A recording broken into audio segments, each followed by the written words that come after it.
Good afternoon, traders. Good afternoon, friends, family, folks. I hope my microphone's on. This afternoon, we're going to get into the lesson, but there's going to be some changes because of the fact that I am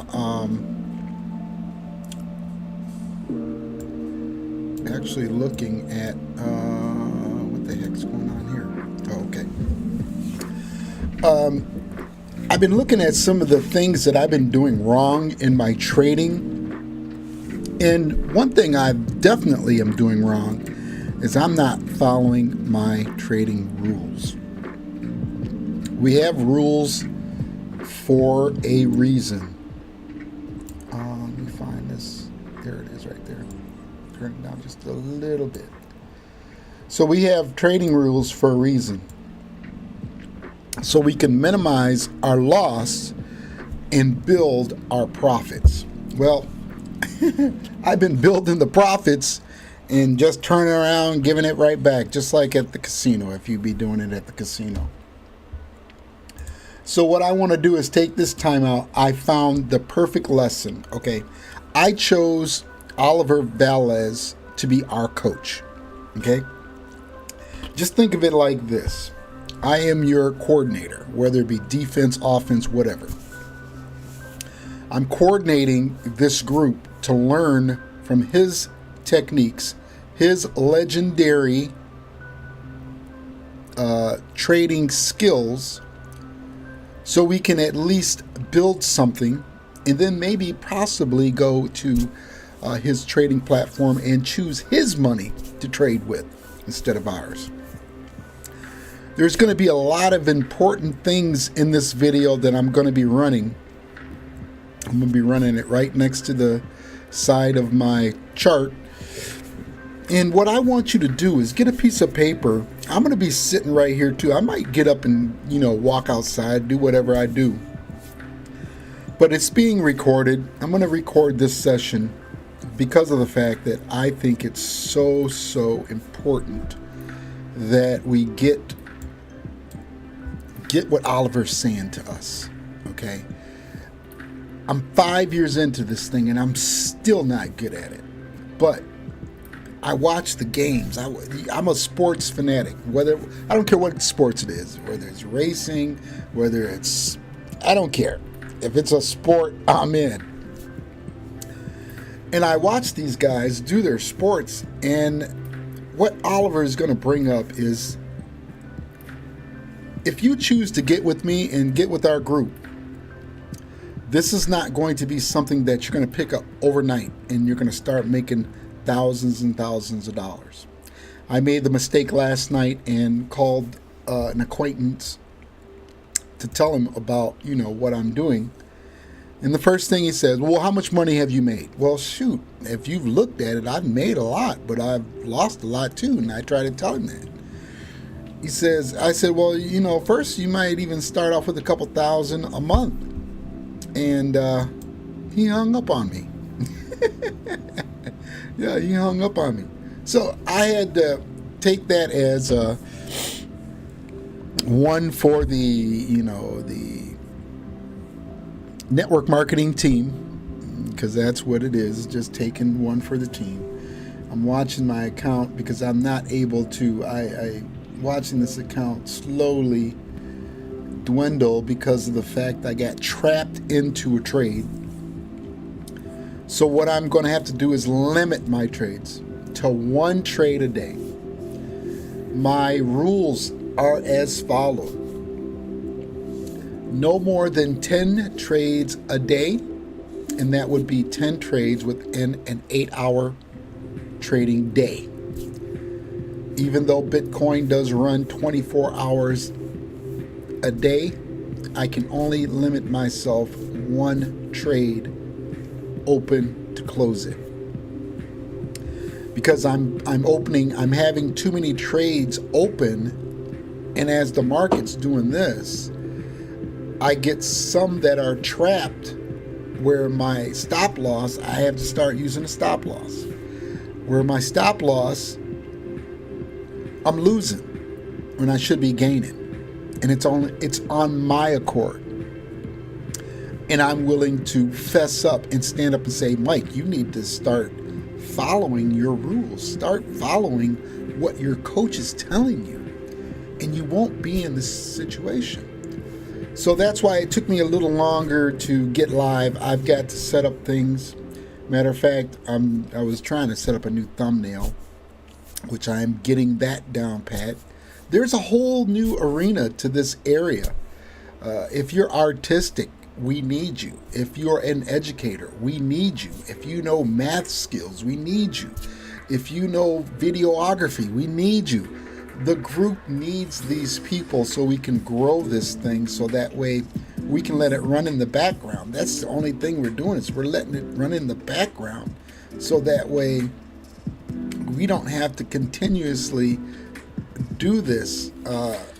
We can set it and forget it, but we first have to learn how to set it and forget it first.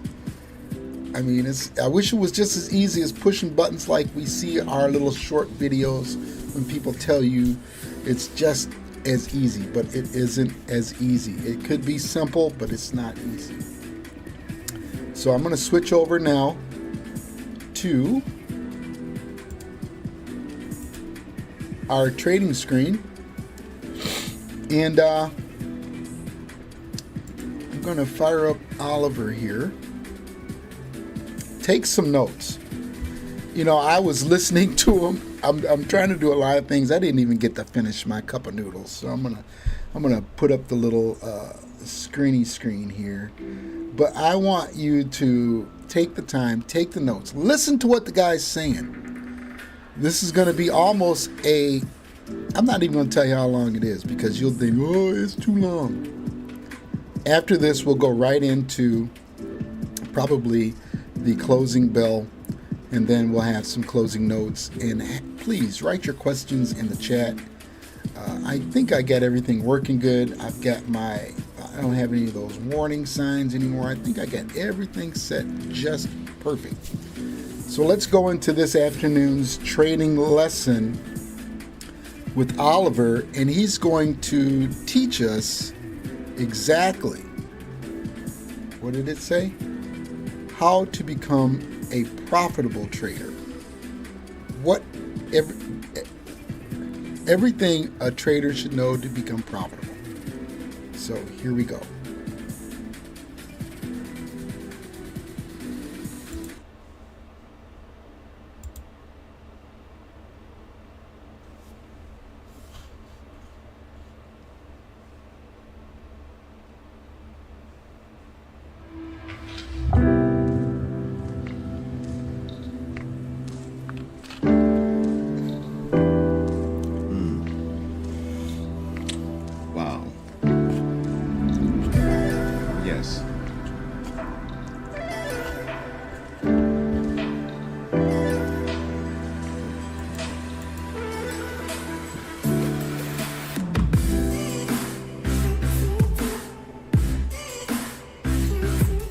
Go traders, let's do this.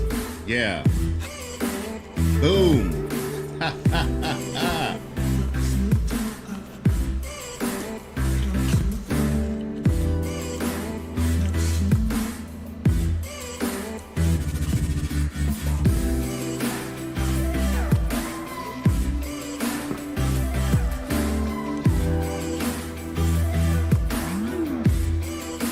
I hope you're ready. I hope you're ready. Welcome, traders. Welcome. Welcome once again to another live, very, very special trading event. Very, very special today. I want to thank everyone for taking out some time out of their Saturday morning, afternoon, evening, wherever you are in the world. I want to let you know that we are in store for what I consider to be a very, very special event. We're going to talk about the steps that every trader must know to become profitable. We're going to specifically talk about 10 things, traders, 10 things that will go a long way toward you, all right, becoming not only profitable, and if you're already profitable, more profitable, right? Follow these 10 things, and I promise you, your trading is going to exponentially improve, because what I've done is I've compiled the 10 things that typically stand in the way of a trader's profitability. Now, guys, I've been training traders for the past 28 years of my professional career. And over almost 3 decades of training and trading, right? I've distilled the vast majority of the errors made in the markets inside of these 10 things. And so we're going to talk about them very thoroughly this morning. So I want you to get prepared, be ready to take some notes. I'll try to take some of your questions, all right? But without further ado, let's get started here. All right. Now, for the benefit of those who have no idea whom you're speaking to or who's talking to you, listen, my name is Oliver Velez, of course. I'm the founder of iFundTraders.com. I'm also the founder and creator of a company all the way back in the early 1990s called Pristine Capital Management. Some people refer to the company as Pristine.com. That company went on for about 2 decades to be one of the largest and most influential training organizations in the trading industry. 36 years as a professional trader. I was also chosen as the inaugural keynote speaker for the entire industry in the years 1999 and 2000. Traders, I have trained thousands of professional traders worldwide. Barron's ranked me and my organization the #1 place to go to in the United States for professional trader training. All right, I'm the best-selling author of 5 trading books on the topic of making a living in the markets. These 5 books are in 5 different languages: English, Spanish, German, Japanese, and Mandarin. Right, I train over 10,000 plus equity and forex and crypto traders right now as I speak, and I continue to be an international speaker and advisor to organizations in this industry all over the world. All right, this is an article very quickly that was written on me as the industry chose me to be the face of the active trading industry all the way back in 1999 and 2000. This is Barron's ranking me and my work #1 in the United States all the way back in 1998. All right, this is an image of some of the books that I have written in various different languages. And this is where I'd like you to follow me should you not be doing so. Obviously, you're watching me on my YouTube channel, Oliver Velez Trading, either in English or Oliver Velez Trading in Espanol, if you're watching me in Spanish, and of course in Brazil. I want you to make sure that you are subscribed to my channel. I want to make sure that you click the bell in the upper right-hand corner. I put a lot of work into ensuring that something of value gets released on my channel to you every single day, 365 days a year. Right? Content is very valuable. It's designed to keep you stepping forward in your journey toward trading mastery. So make sure you subscribe. Make sure you turn notifications on in the upper right-hand corner. All right. So, traders, step 1. Remember, take notes. Okay. Try not to take notes too copiously, though.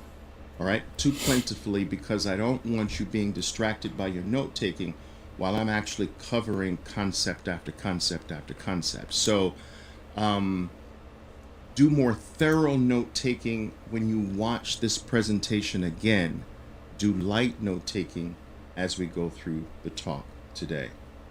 So, step one is probably the most important step of all. It is setting a maximum loss per day. It continues to astound me, traders, how many people are operating in the markets, trying to earn their living in the markets, trying to make money in the markets without having a specific set maximum dollar loss amount per day that they operate through. This is the number one thing you must establish in your trading. And you have to make sure that you become disciplined enough to never allow a single day to ever exceed the number that you set for yourselves. Now, in my organization, I actually set this daily number for every single one of my traders. It is set by me. It is set by my organization. You see, every trader has to go through this matrix that you see right here. They start off at training level. Every trader starts off at training level. And what they're given a $50,000 training account. They're told that their maximum share exposure on any given trade is 500. These are specific things that every trader should have. Total buying power, maximum share exposure amount. This is how we begin to build our trading plan and the rules that are part of our trading plan.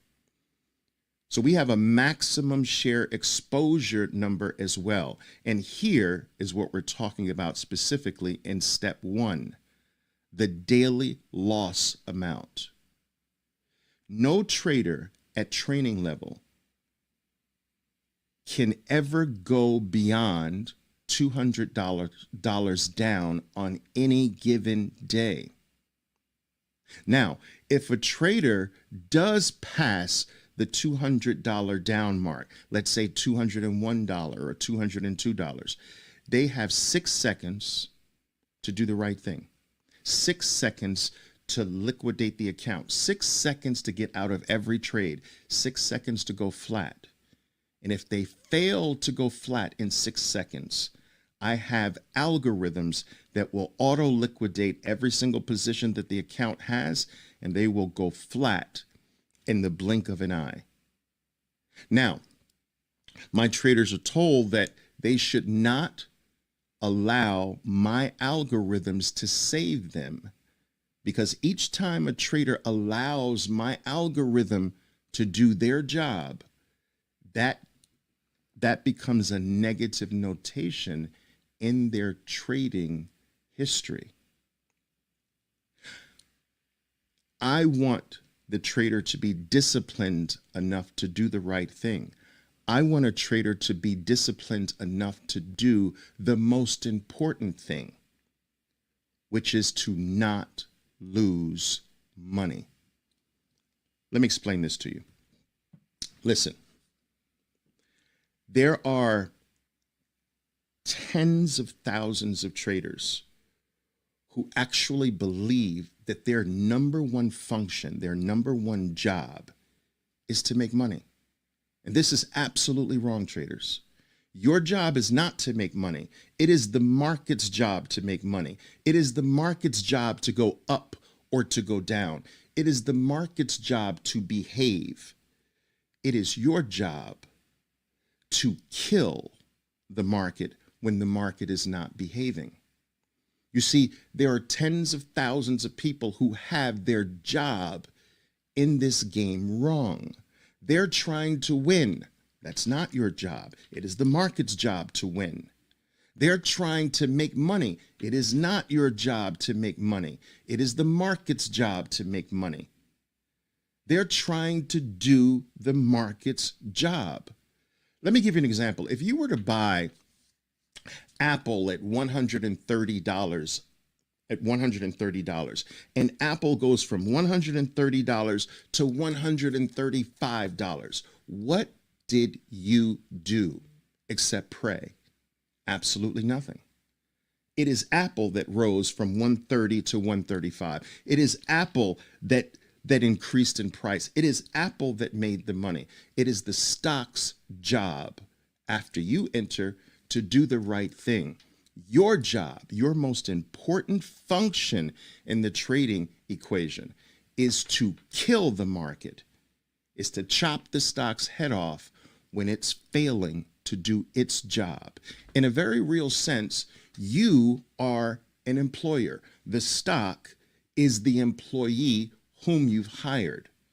The moment you enter a stock, you tell your employee you either perform well on your job or you get eliminated. But where do you get eliminated? You have to be able to eliminate the stock. You have to be able to kill the game before ever touching your maximum loss per day.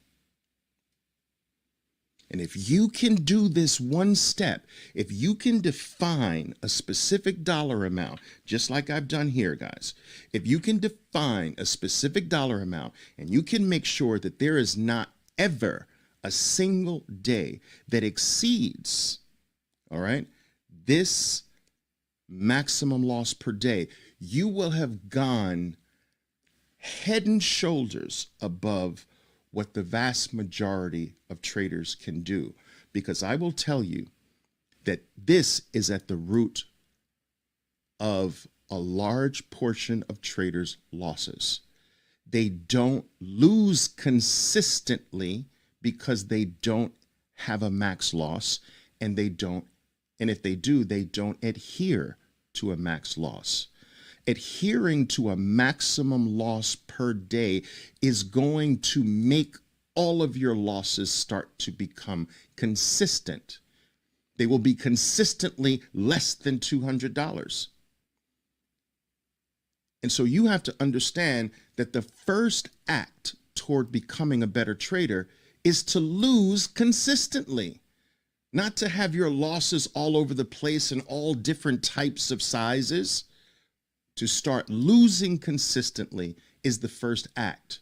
And remember, it is not your job to make money. It is your job to not lose money. One more thing here. This is very important, very important.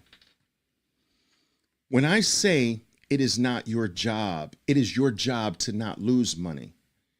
You see, $200 is not money. When you lose 150, if your maximum is 200, anything under 200 is not losing money. Losing money is when you violate your maximum loss per day. You see, $201 is now starting to lose money. Less than 200 is not losing money. Your job is not to lose money, not to go beyond your maximum loss per day. Now, as I mentioned, I actually set this for my traders, and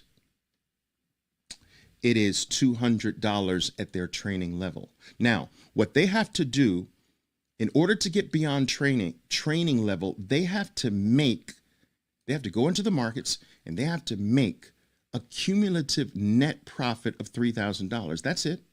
They don't have to make that in a day. They don't have to make $3,000 in a week. They can accumulate the $3,000 gradually over time. But once they have achieved $3,000, they have fully graduated the training level. And once they graduate the training level, that $50,000 practice account becomes a real account with $50,000 of buying power in it. And now they're going to have to repeat what they did for real. They have to achieve a $3,000 gain without ever losing more than $200 on any given day. You see, traders, you see, making $3,000 with $50,000, that's not the hard part. I told you stocks go up without your help. Stocks go up by themselves. Stocks make money without your participation. The market doesn't need you to make $3,000. It's going to make $3,000. However, you have to make $3,000 responsibly by not allowing a maximum loss per day.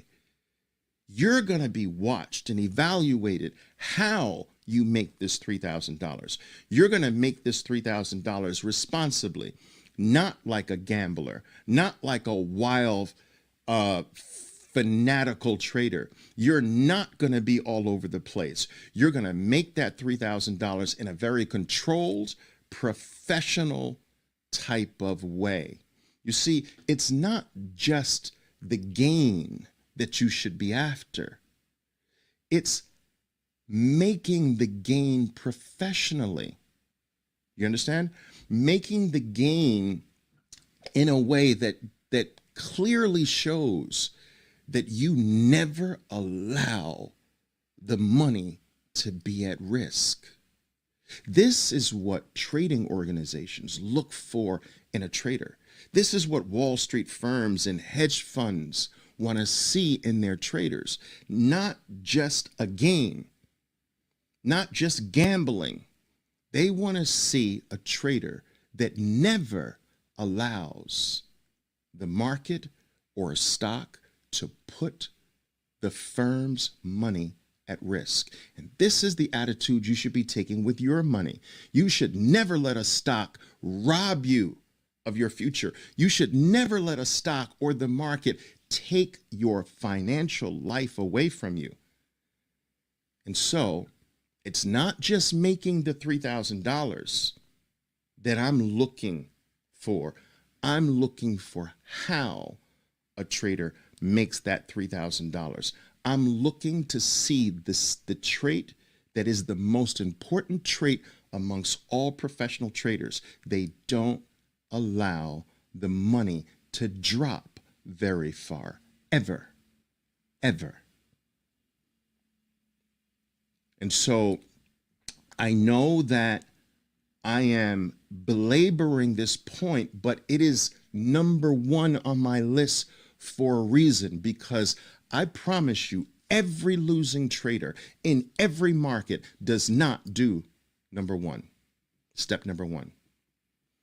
But I guarantee you, every professional trader you ever run into will have step number one, in perfect control. So once my trader makes the $3,000, they get 40% of the gain. I get 60% of the gain. Then they get $100,000. Now look what happens. Their maximum loss per day doubles. Now they have to make $6,000. They get 40% of the gains. I get 60% of the gains. And then on and on. What my traders are really after is achieving levels 3 and 4. This is where some serious money can be made, at levels 3 and 4, where they have $250,000, $500,000, and their maximum loss per day jumps to 1,000 at level 3 and 2,000 at level 4, and their goals go to 10,000 and 20,000, and so forth and so on. But again, this is what many traders lack. They lack a sophisticated step-by-step way to grow. Many traders don't have this. There's no stage-by-stage progress that they're attempting to achieve in their trading. They're trying to go from 0 to 1,000 overnight, And that just simply doesn't happen, not only in trading, but in nothing else in life. And so this matrix is designed to teach a trader, to force a trader to trade responsibly and to develop and grow stage by stage, to grow into greater amounts of capital. All right. So don't forget step one, operating with a maximum loss per trade and practicing with everything you have, never allowing yourself to go beyond whatever maximum loss per trade you have determined is correct for yourself. All right. So $200 is ours, at least initially. Now, step number two. I guess ours will be 20. You must also set a maximum loss per trade. This is different. Step one was a maximum loss per day. Once you hit the maximum loss per day, you are finished for the entire day. This, at step two, is different. This is maximum loss per trade. Now remember, if you're going to work off of my model, you have a maximum loss per day of 200. You don't want to use, traders, you don't want to use all of your 200 on one trade, on one play. This is just simply not intelligent. You should every single day give yourself multiple opportunities to win. That first trade of the day might be a loss, but you want to give yourself at least several more chances to not only recoup that loss, but to move yourself into profitable territory. All right, so never risk your entire maximum loss per day on a single trade. That's another form of gambling. So if our maximum loss per day is $200, our maximum loss per trade has to be a portion of the $200. And so I typically tell my traders to divide, they can divide the maximum loss per day by 4 or by 2. All right.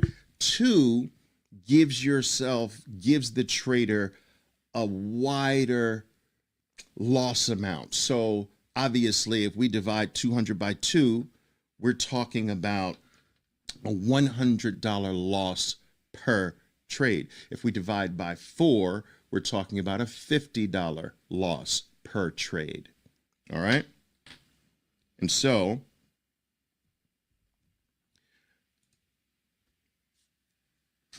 let's, for purposes of our examples today, let's utilize $50.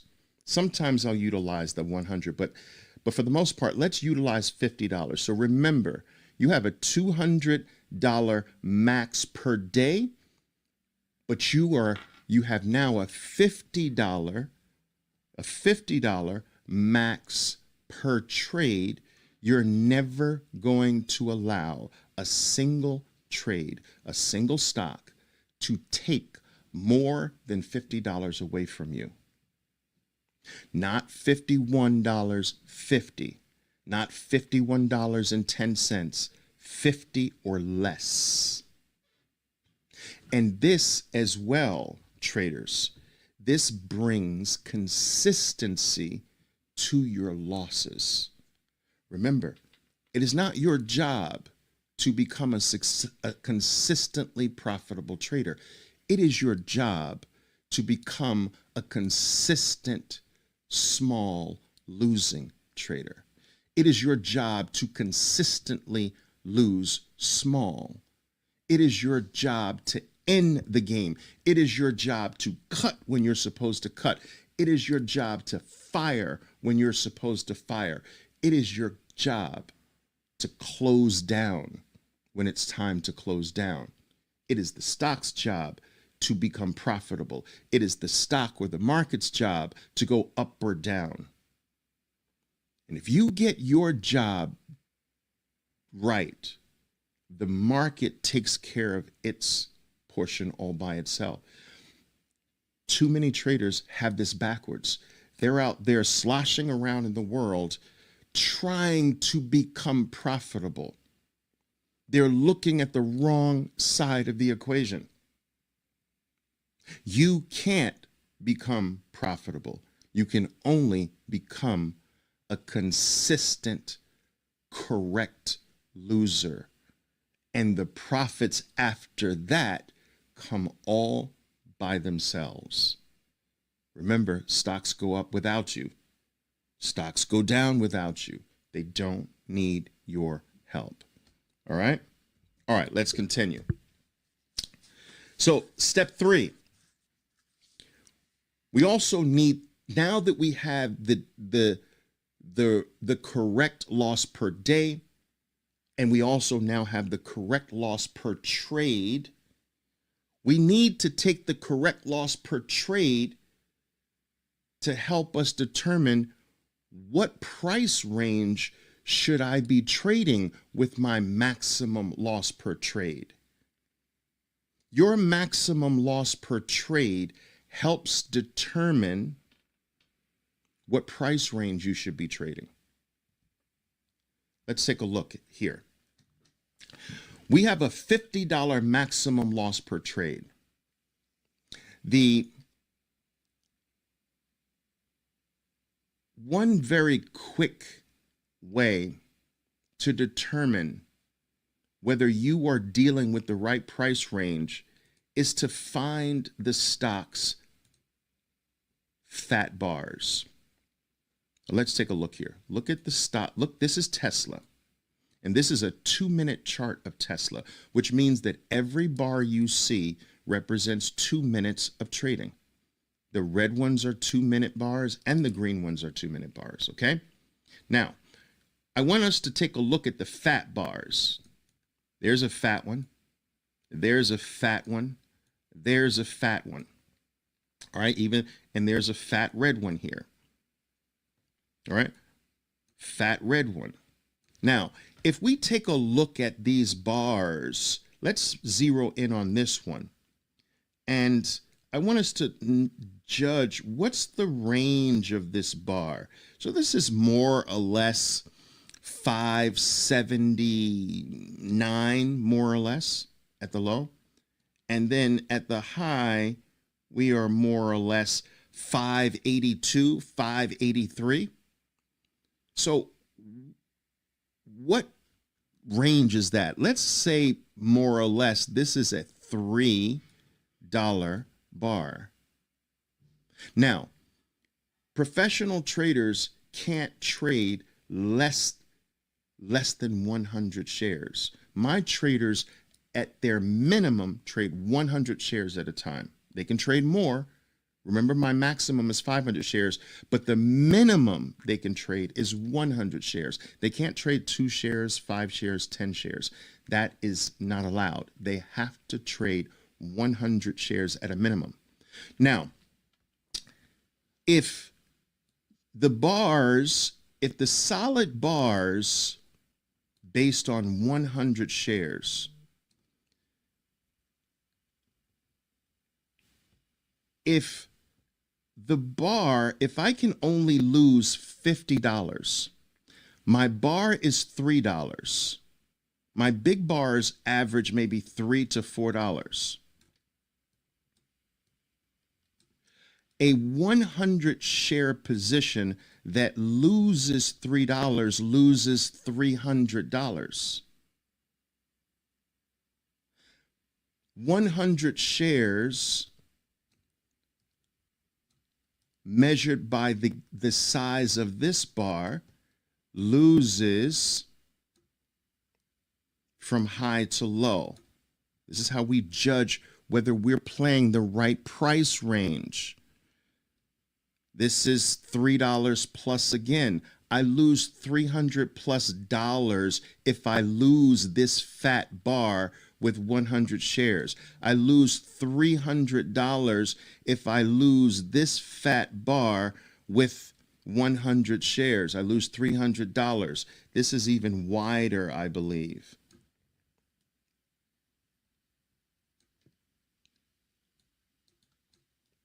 I lose $400 if I lose that bar with 100 shares. So this is how we judge.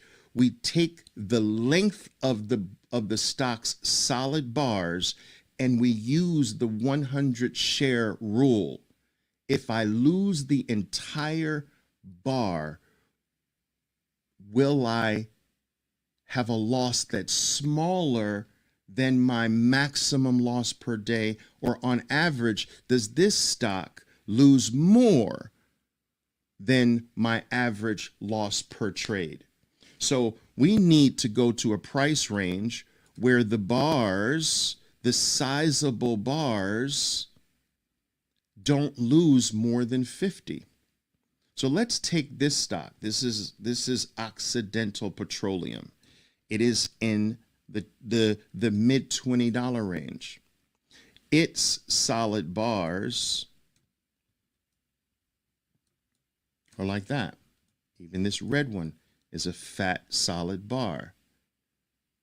Now, if I judge the size of this bar, more or less, let's call that 2450, and let's call this 24, and this is 45, so 0.45, and let's call this 0.15. So if I take these numbers into an account, this is a 25 cent, this is a 30-cent difference. Now, based on 100 shares, I would lose only $30. If I lost this bar, my loss would only be $30 with 100 shares. All right? Which means that this price range is perfectly fine for me to play. I need stocks that are closer to this price range because their bars, their fat bars, stay within my maximum loss of $50. Now, if my maximum loss per trade was $100, I could actually trade 200 shares or 300 shares of this stock most of the time. 300 shares with 30 cents only gets me a $90 loss. It stays within my maximum loss per trade of 100. And so this is how my traders are taught to know where to go to trade, what price range should they trade in most of the time, and how many shares, how many 100 share lots are they allowed to take on a specific trade. If a solid bar is only, let's say, 20 cents, 100 shares would create a $20 loss.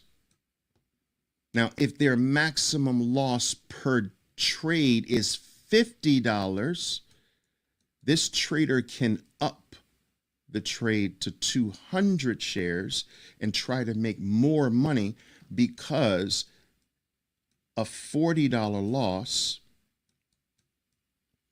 would still adhere to their maximum loss per trade of 50.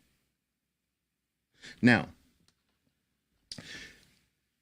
do you have any idea how many traders do not know what to trade, do not know what price range is perfect for them, and do not know whether or not they should play, when they should play a little heavier or when they should play at the lightest.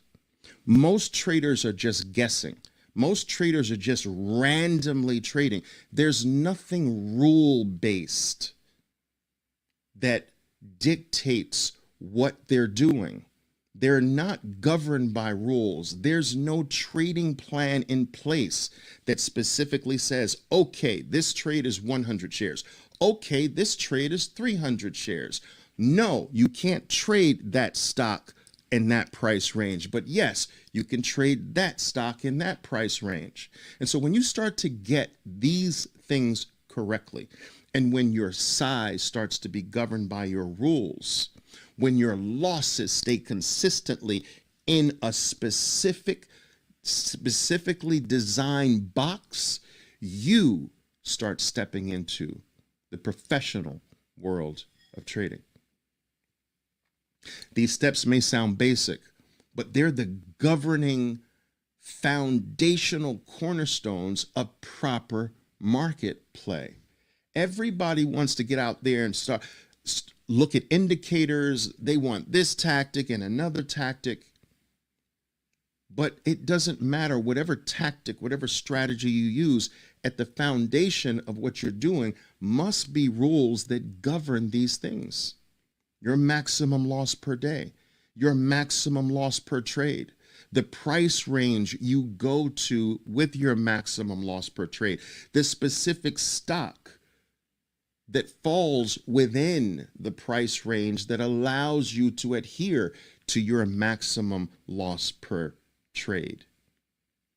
And knowing when to play light, when to play medium, when to play heavy, when to play 100 shares, when to play 200 shares, medium, when to play 300 shares, heavy.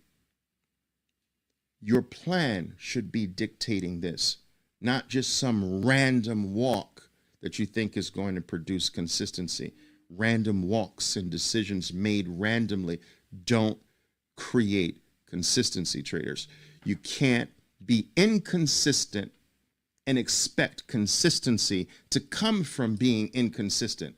Consistency comes from doing things the same way over and over and over again. All right, let us continue. So we've got the 3 steps. Let's move to step 4. From a technical perspective, this is the most important step of all. From a technical perspective, I would say that step 1 is one of the key reasons the vast majority of traders lose money. They do not limit their losses consistently to a specific dollar amount. All right. Step 4 is the most important technical loss component of our trading strategy. I don't want my traders to lose more than 1 bar on the chart, no matter what they're trading. I do not want them to lose more than 1 bar. This is my 1 bar rule, and I'm going to share it with you all today. We're going to go back to Oxy here. My traders are told, now what you're looking at is 2 moving averages on Occidental Petroleum here. This moving average, the blue one, is called the 20-period simple moving average, and the red one is the 200-period simple moving average. All these moving averages do is sort of smooth out the data. The blue moving average is smoothing out the stock's data over 20 individual bars. It's giving you the average of the past 20 bars. The red one is giving you the average of the past 200 bars. All right. Now, my traders know that we don't trade without these 2 moving averages on the chart, and I'm going to speak about them a little more thoroughly later. My traders also know that they should be looking for power surges off of these two moving averages. Power surges. So take a look at the first bar of yesterday. This is yesterday's price data, May 14th. Look at the surge off the area of the 200 period moving average. All right. So this is one of the things they're taught to look for. Surges off the 200, surges off the 20. We've got two moving averages, and surges off of them are very interesting plays. All right. They're also taught the color changes off of the moving averages. So we've got surges. This is a surge, a power bar off the area of the 200. A color change, let me show you what this is. This is a color change. Let's say you have a green bar and you have a red bar followed again by a green bar. This is the point that green turned that this bar turned the market back to green from red. It temporarily switched to red, but green took the market back by eliminating the high of the red bar. At the moment green takes out the high of the red bar, my traders are taught to strike, buy. Say they buy 100 shares. All right. So they're taught to do two things. Well, many things, but these are two things. They're taught to buy into surges off the 200 and the 20. They're also taught to buy into color changes where green takes away a red bar. Now, look at the color changes here. Take a look. Green takes away this red bar. Green takes away this red bar. And so there are two color change plays here.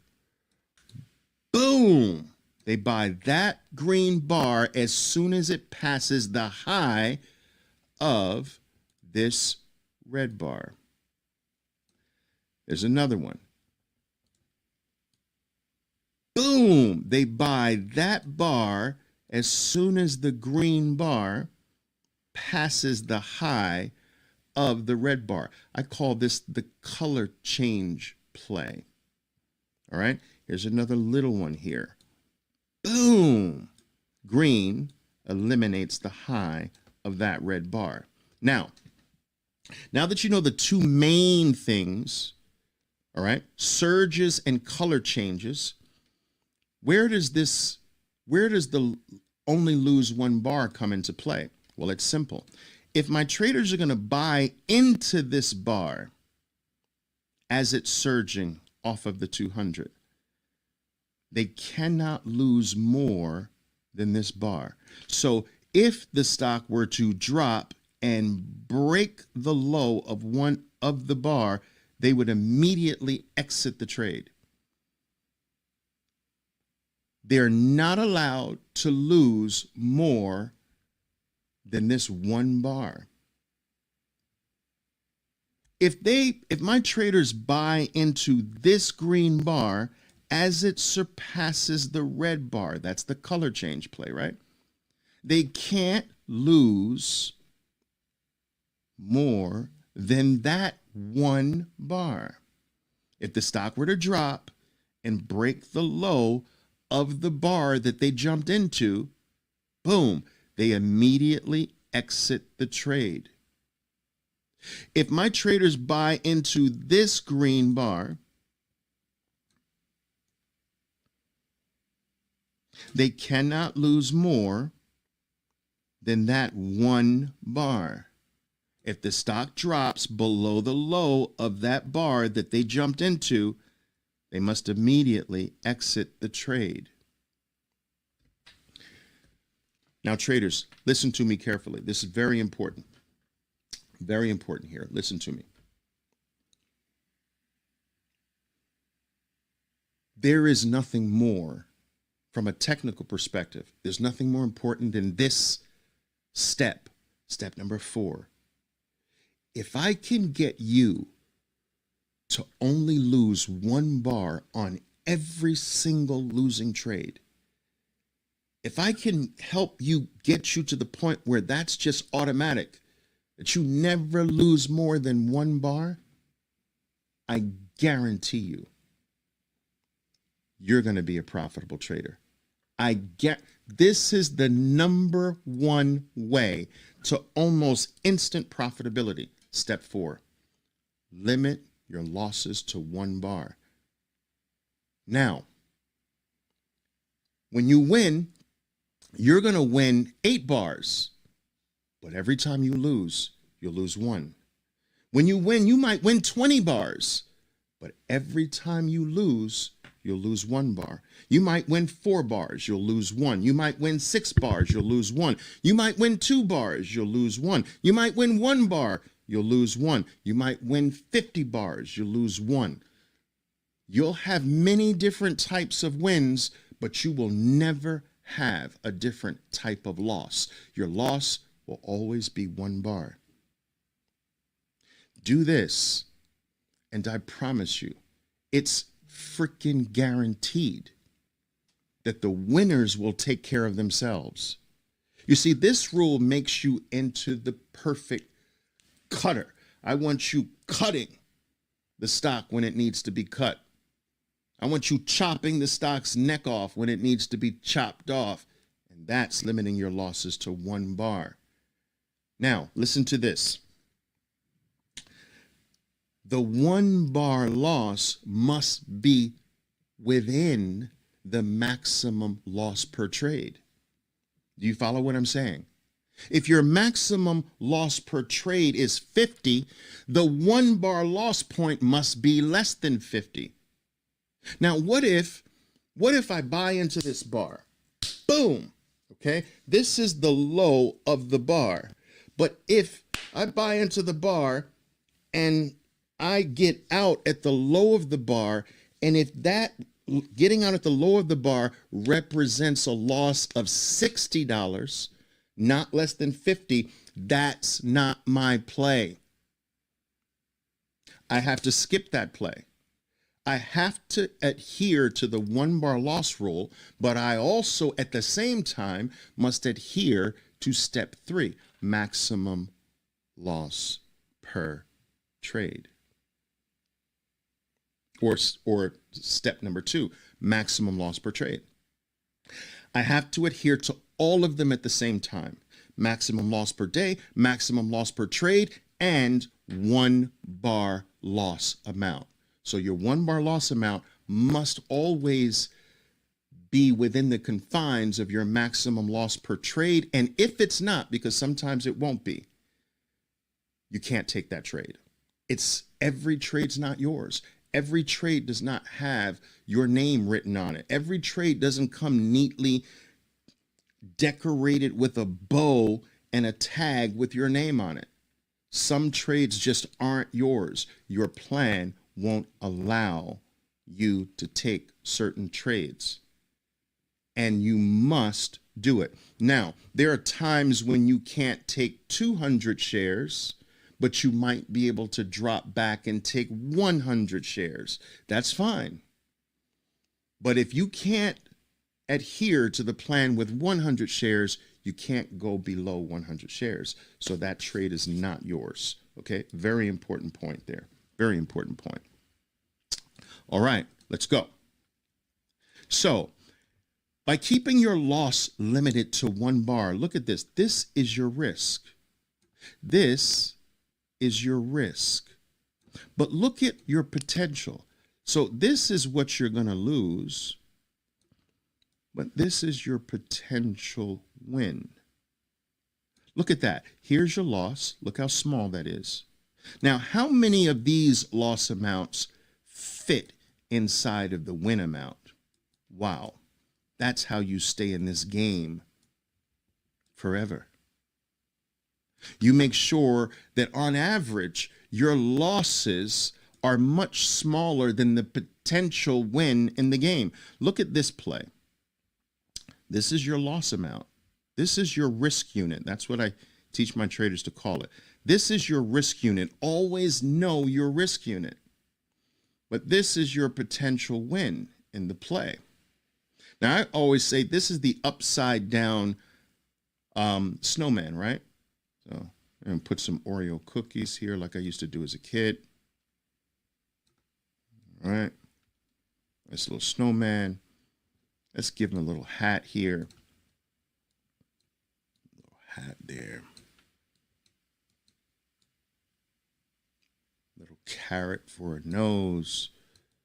There's some twigs off of a tree for his hands. And go into the closet and grab some old boots or something like that. I used to do as a kid. I want my traders playing the snowman game. Do you understand? I want the head to be the loss. I want the body to be the gains. In this fashion, you can lose 2-3 times in a row and get one winning trade, and it wipes out all of the 3 losses. This keeps you in the game. This keeps you consistent. Keep your risk unit limited to 1 bar, and you will be in this game forever. All right. Let's take a look at another play. This is Uber. We're looking at Uber here, right? Again, 2-minute chart. Every bar represents 2 minutes of trading. We've got the 20-period moving average, and we have the 200-period moving average. All right. Now, as a general guideline, when our stocks are above the moving averages, we tend to look mostly for moves to the upside. When the stock is under the moving averages, we look for moves to the downside most of the time. Not all the time, but most of the time. All right. So we've got the stock Uber is above the moving averages. All right. So we're going to look for upside movement because we are above the moving averages. Now, let's find the color changes. Do you see them? Do you see the color changes? When does green wipe out a red bar? Right here. Boom. Let's come from way over here. Boom. Right there. Where is your risk unit? 1 bar. 1 bar loss rule. That's my risk unit. This is the potential win. That's the snowman right there. All right. This is, again, I'm not going back and cherry picking things for you. I'm using every example from yesterday. This is just yesterday. All right. Let's take a look at another color change. Look at this one. Green, boom, takes out red. What's your risk unit? The 1 bar risk unit. The 1 bar rule. And even here is your potential. Okay? Boom. Boom. What's your risk unit? Under that bar. That's really small. So do you see this? This one's a little bigger. You have to make sure that because this risk unit is a little bigger, does it adhere to my $50 maximum loss per trade rule. Let's go over it. So I'm entering here, more or less. Let's call that 30, 45, 30. And then low. Let's call that 45 even. That's 45, 30, 45 even. All right. I will lose $30. All right. If I get stopped out, that's far below my maximum loss of $50. I can play this. Boom. This one I can probably play. This one I can play 100 because 200 I would lose $60. This one I can probably play 200 because it's smaller. And this one I can probably play 300 shares. That's very small. And I love that sound. That's it. Beautiful. I will tell you,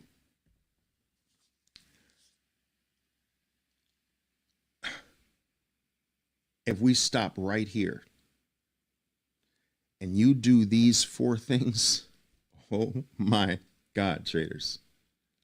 If I can get you to never lose a specific dollar amount on any given day, let's say that's 200. If I can get you to take that 200 divided by 4, or 2 if you want to give yourself more room, but let's say 4. And I can get you to concentrate in the right price area to trade the Ubers of the world, to trade the, the right stocks in the right price range. And if I can get you to never lose more than 1 bar ever, you will be doing your job. And in the market will do its job. The market's going to go all by itself. The market's going to win all by itself. You can throw darts at a list of stocks and play these 4 things, play utilizing these 4 things. And I promise you that out of every 10 trades, you'll have a few of them you're going to have to cut, and you'll have several of them go. But the ones you cut will be small, and the ones that go will more than wipe out and make up for those losses and throw you into profitable territory. You don't even have to be a good stock selector as long as you limit your loss to 1 bar. You don't even have to choose well. You'll be doing what stands in the way of consistent profitability. Limiting your losses stand in the way of consistent profitability. Now add some skill at selecting the right things, and then that throws you way over the top. All right, traders, very important. I hope you enjoyed that as much as I did. I'm going to stop that lesson right there because I want to go over what I picked up on that quick lesson that was only an hour. So this is a 3-hour segment. We'll stop it there because what I'm finding is when we're I don't know if he said that, if you caught that or not, but or not, when he said, I don't know if I've got into it because I've listened to this 3 times. So that's, yeah. So he says in one portion, you don't come to a gunfight with a knife. And that just dawned on me. That's why I changed, because when I'm looking at my dollar per dollar value that I'm trying to start off new traders at, traders that don't have, $500, that don't have $250. But if we can learn to trade with 50, at 100, maybe 50 at the least, let's see what we can do off of 50. Because remember, when you look at what I put here, besides it says, remember when I said just a few pips can make you successful. So when you look at those few pips, you're looking at 0.1 lot is 10 cents per pip. A pip is a move. We're going to come to this thing, this site called Baby Pips.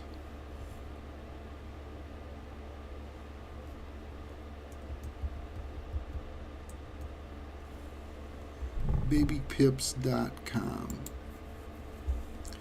And then what we'll find out is what an actual pip is. Because we're learning that each one of these, the volume of traded lots, remember he said that his traders were trading 100 lots. So one lot, one standard lot. Where's my pen? Where's my pen? Oh boy.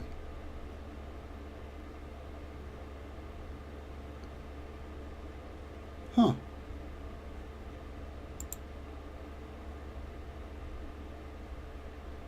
I lost my EpiPen? Huh. Okay. We'll have to do it again. Back. Epic Pen. If you guys want this, you can find it right here. Epic Pen.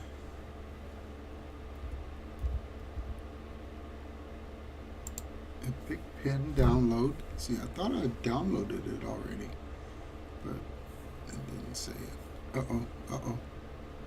I didn't. It says overloaded. The Russell 2000 is down 1.5%. All right, 1% and 1.19%. It's a down day today. It's a down day today. And it's not coming up. But look, if you do the math, I'm not gonna. I don't have time right now. But so when we're trading Bitcoin,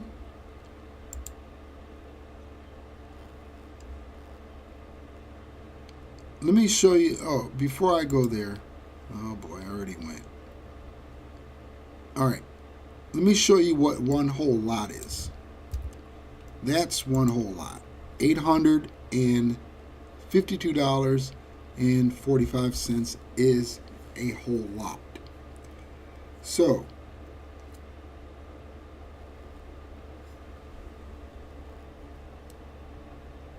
we go back here and we look at what is pip.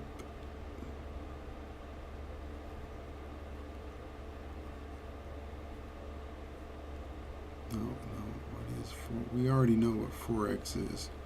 We just want to know. We know the brokers. We know support and resistance. We know candlesticks. We know oscillators. Hashinaki. Trading diversions. Oh, they won't even let me come down here. They won't. But where is the baby pips?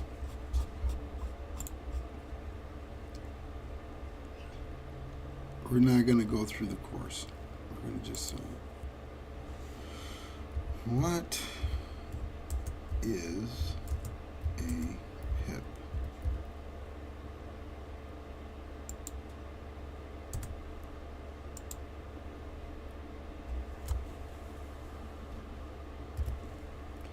Okay.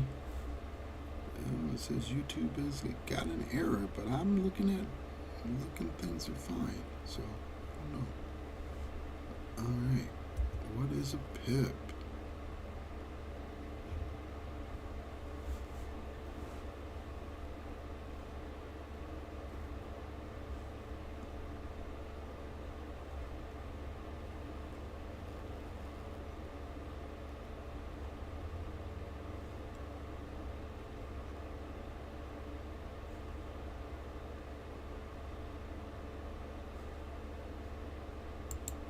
Position size calculator. Okay, so we have U.S. currency.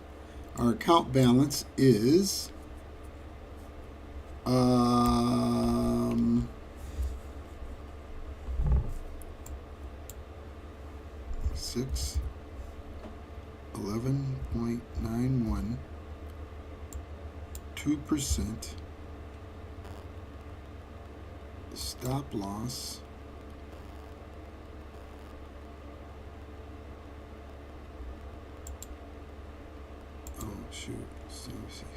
so stop loss per pip. We don't want to lose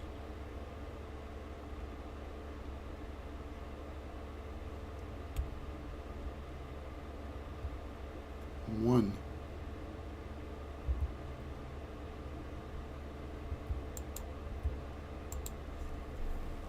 All right, so if we were to do the U.S. currency, see, it's not going to have us, just going to have currency pairs. Okay, there you go. $12 is our risk size. Portion of units, a standard lot. Okay, so that would be 122.38 microlots. No, these are mini lots right here. So we would be doing a microlot. Oh, microlot is this one right here.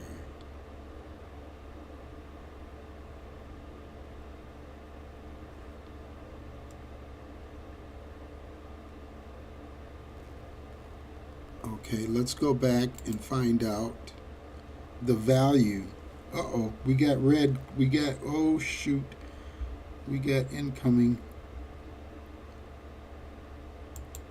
value size.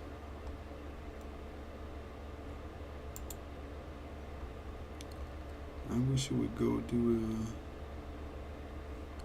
I wonder if we can find a crypto.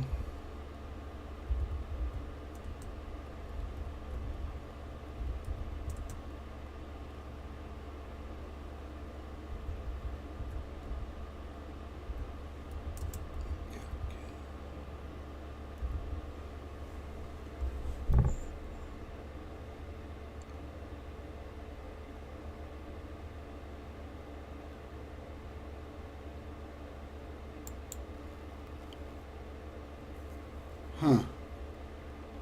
Are we red? Oh boy, we were. I think we're okay. Okay, the total of crypto market, well, no, I don't need that. Prices, I want to know the daily volume, no. Statistics, trading volume.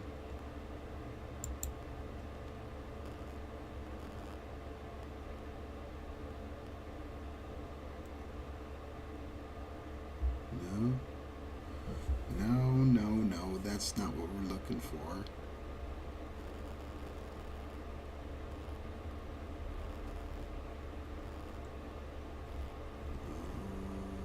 Trading volume calculator.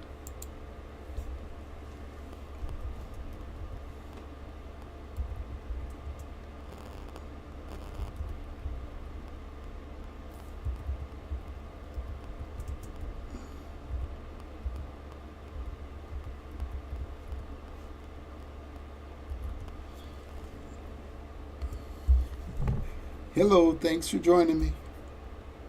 Thanks for stopping by. Leave your name. Okay, profit calculator. Here we go. Bitcoin, Ethereum, and more. Free. Coin Ledger. This has got a real good rating on it. We're going to get this thing down. We're going to take over.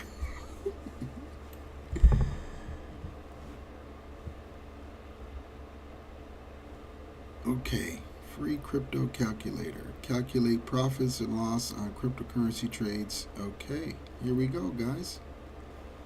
Let's see. Investment is, we're going to use this account.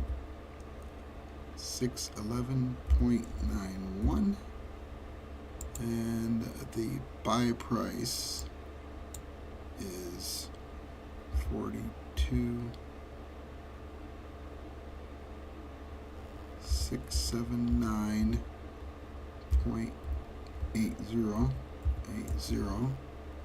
and the sell price is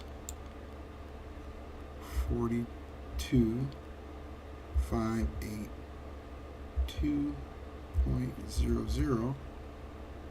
Investment fee 00.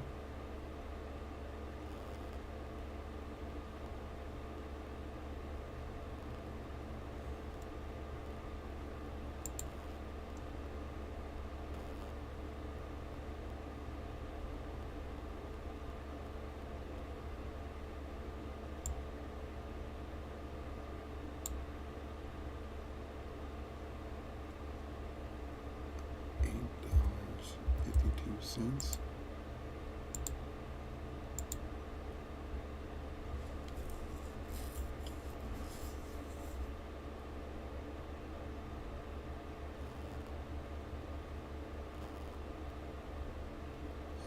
It doesn't say much.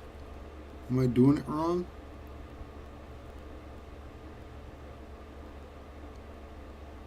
Okay.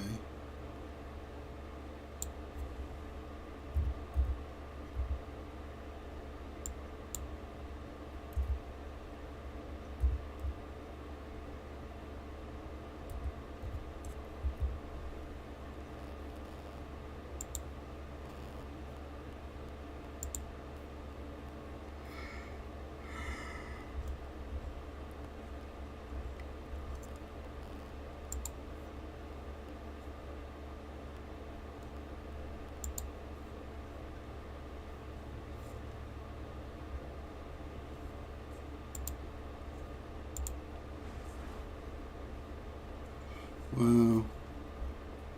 You see that, guys? Oh, you can't see that. Let me take this stuff down here. You can't see it. This is if you would have profited, if you would have put $611 in on the 17th of April, your profit would be $13,000. Wow. Okay, let's find out investment fee.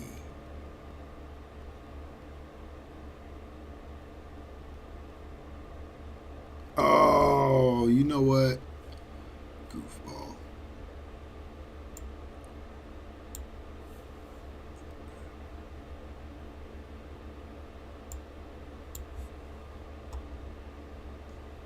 What the heck am I doing?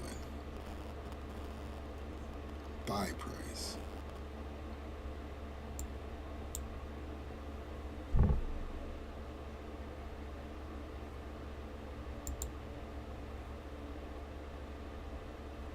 I don't know how to use this one. Let's find a different one. It doesn't calculate profits and losses on currency trades. Okay.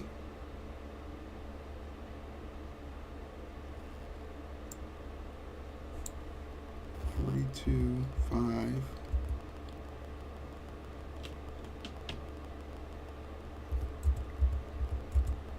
All right.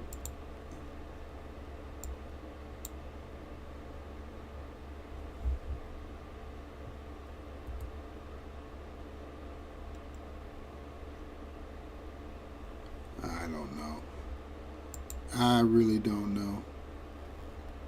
I thought I could. I'm trying to find out how we can calculate these elephant bars. First of all, we have to find a cryptocurrency that we can afford, because I'm going to take this balance down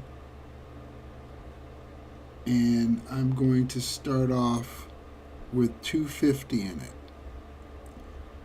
So that way, people that can join, they can join. You can put 100 in, you can put 50. It's going to take you a long time. You can put 50 in.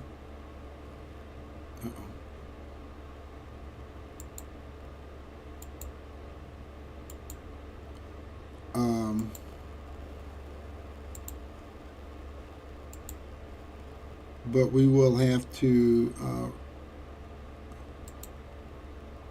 use the scale of 60 cents per trade, risking, or actually, no, that's not going to make sense, because in this deal,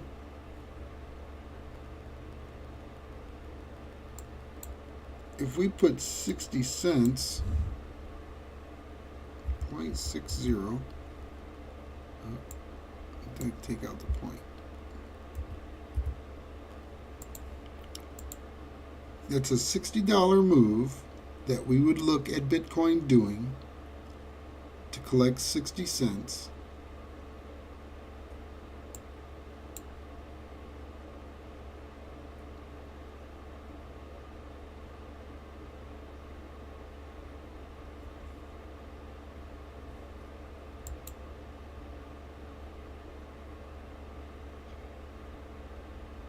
And that was at market price.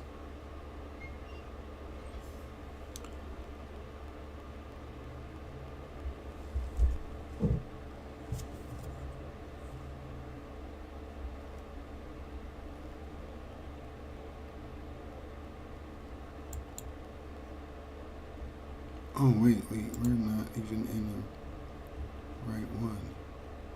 Okay, there's our TP. So we'll see what happens.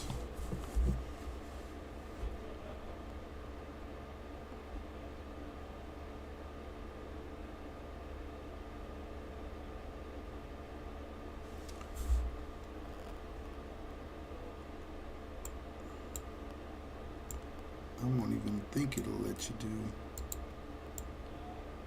1 cent.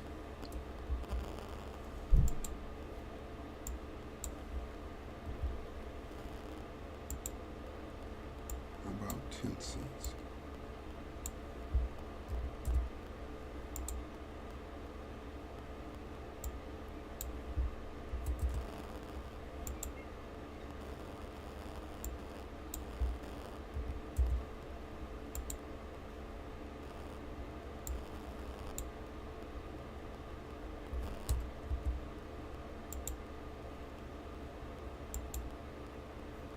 They let you do $1, so you would have to make $2.60.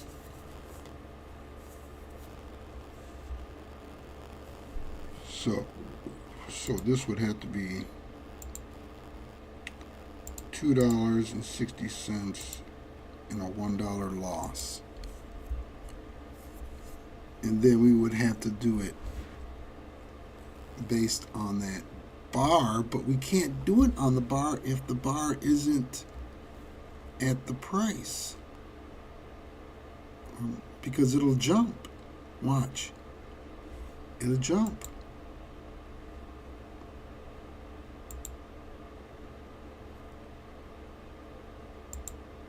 See?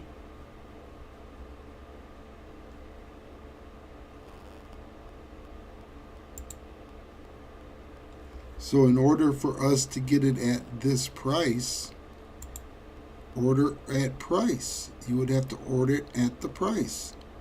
So we would say the same thing, but we would wait for this to turn green, because that's going to determine the swap. swap that's going to be this thing right here. Watch. You'll see. You'll watch this. It'll turn green. I wonder if I can... See, it's not going to do anything. But when it turns green, it will. But before I can do that price of 168.50, it's got to go lower.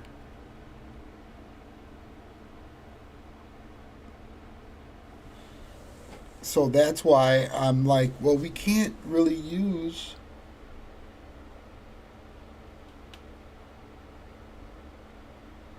the tactic of getting in at the bar at 1:30, a minute and 30 seconds.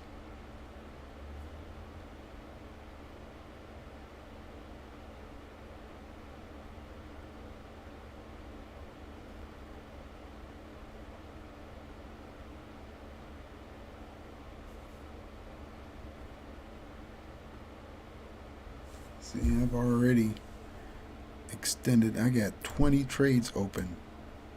Holy cow.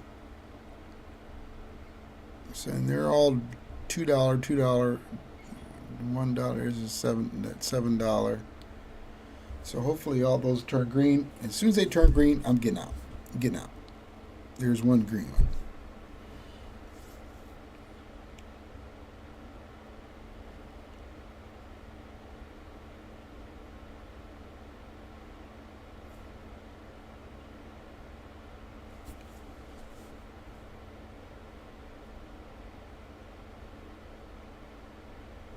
I'm not touching that bad boy. I'm gonna let those ride out.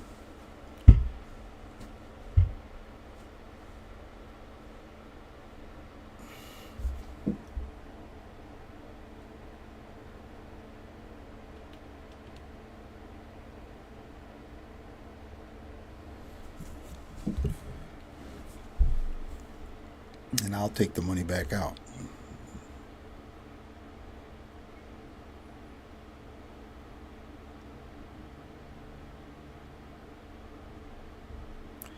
Yes. Okay. We have that. Come on, see? It always does that.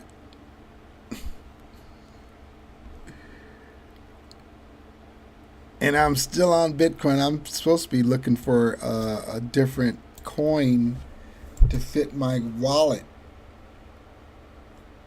so I can do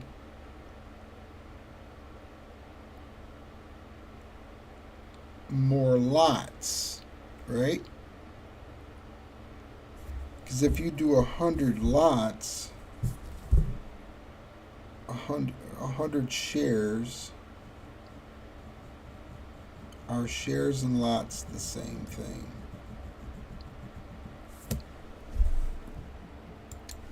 Let's find out. Are shares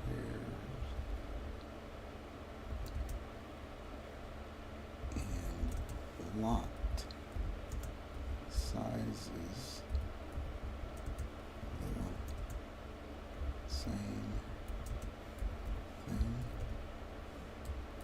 Question mark. Let's see. For example, standard lot. Standard lot. If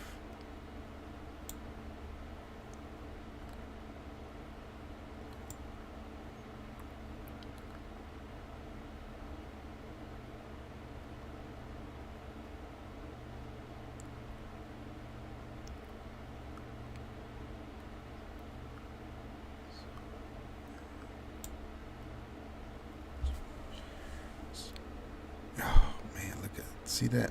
See how it went down on me? Bugaboo. See that bugaboo? This is where it starts adding up.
What does volume in lot mean in trading?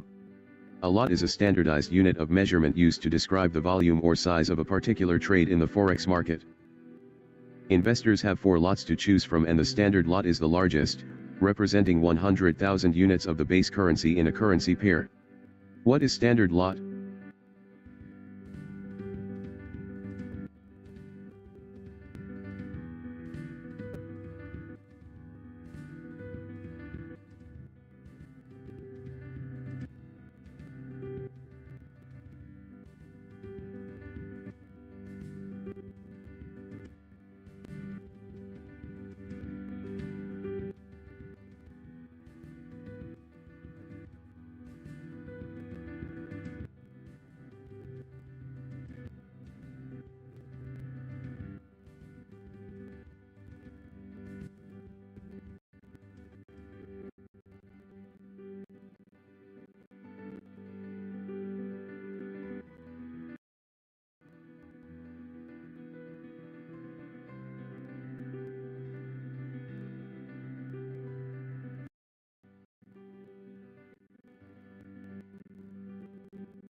I didn't notice it, but we are coming into the 3 o'clock hour.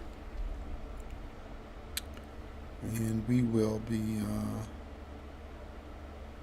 continuing to monitor this thing. Microphone on, microphone check, check. Yep, microphone check is on. All right, so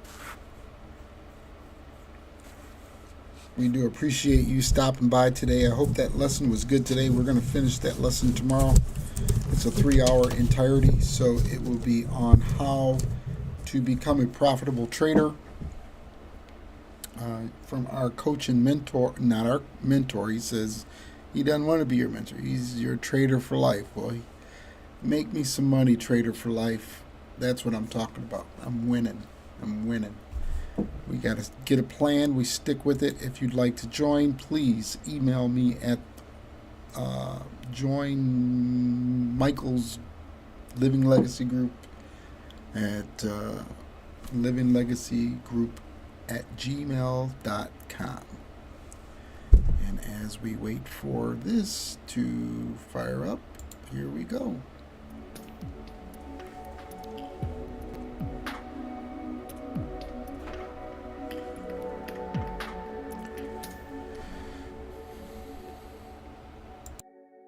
Oh, remember, like, subscribe, and hit that notification bell button.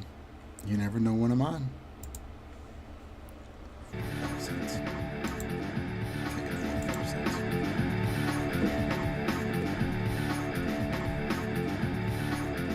Futures downside here a little bit this morning. We are getting some Canadian inflation data, some U.S. retail sales data just coming through as well. Month over month, U.S. retail sales 0.6% versus a consensus 0.4% expected there. So a little bit higher on the December print going into the holiday season, of course, for retail sales. U.S. export prices downside negative 0.9%. Import dead flat versus a negative print expected. So better on that side of things. Retail sales, if you take out ex-autos and gas, 0.6 to the upside, year over year, 5.6%. Retail still pretty strong versus a 4% print expected there. We are expecting a ton of Fed speak. That's just a few. There's more later in the afternoon as well, but there's Fed's Barr, Bowman, and Woods all before 10 o'clock set to come through this morning. If you remember yesterday, we did get a little bit of a move in the market with more hawkish comments coming from Fed speakers yesterday, so we'll keep an eye on that. Market kind of in an interesting spot here, looking for some sort of direction to head as we head towards the next Fed meeting. Downside a little bit here across the board for futures. We'll talk about Tesla. We'll talk about Rivian coming up as well, downside to the tune of 3+%. More than that now. Coming off a downgrade. It is Wednesday, January 17th, 2024. TraderTV.live starts now.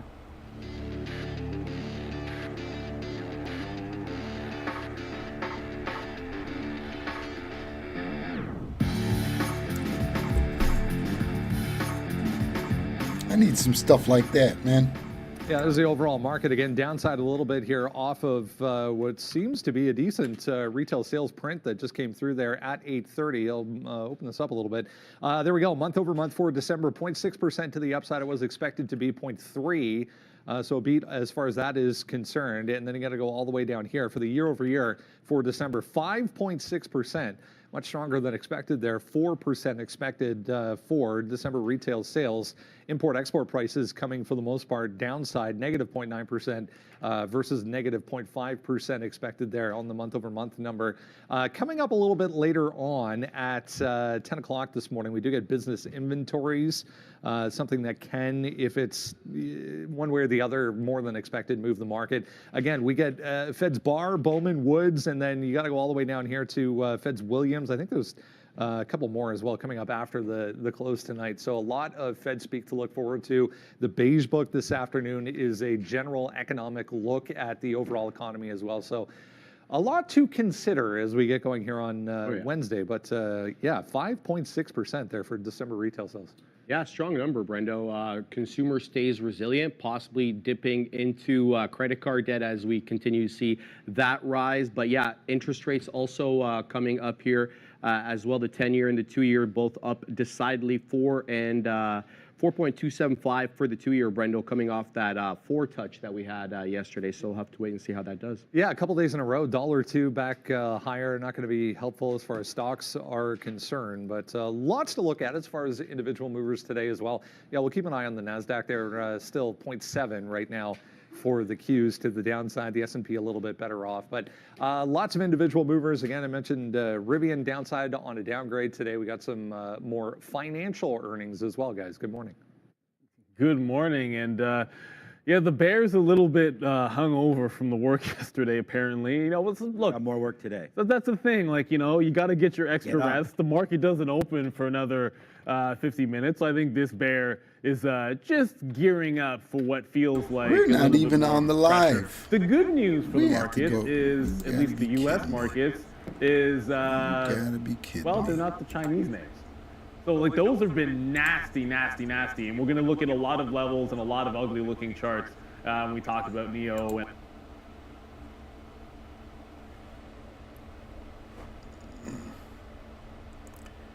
well,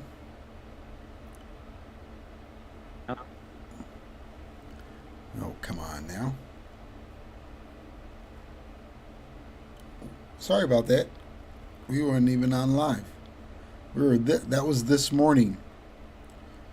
This morning's news. Stay above that 20. See, got in there. If we'd have hit this buy, it would have come up here at 20. See? So if you place the order there, we'd have to say 29.7, and then that's placing a limit buy order.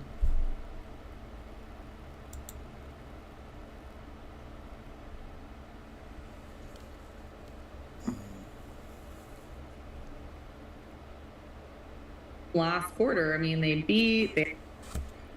Let's see here. Where are we at, you guys? What the hell is that?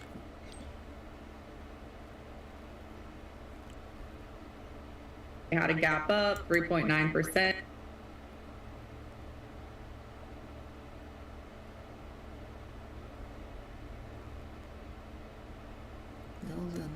So the main thing that I'm looking at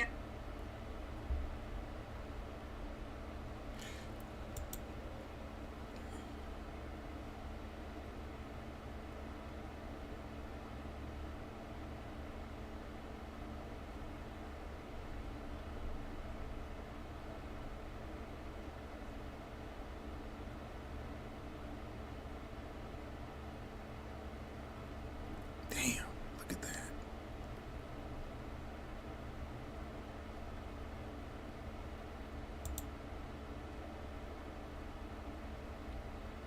Look at that thing go, man.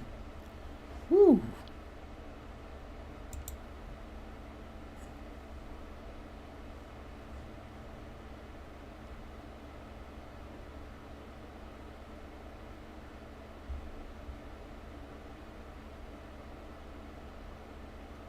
Of the bigger names, I guess, with, as I said, That's some Netflix next movement. week. We got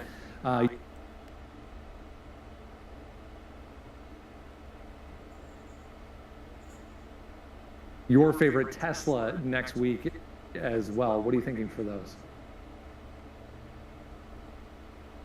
Okay, so I heard Sean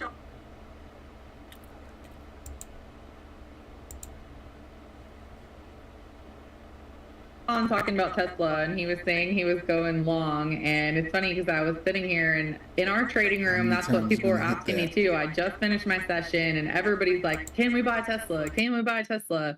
And I know as a day trader, like, you've got a great entry, and you're riding this. For me, like as a swing trader, I'm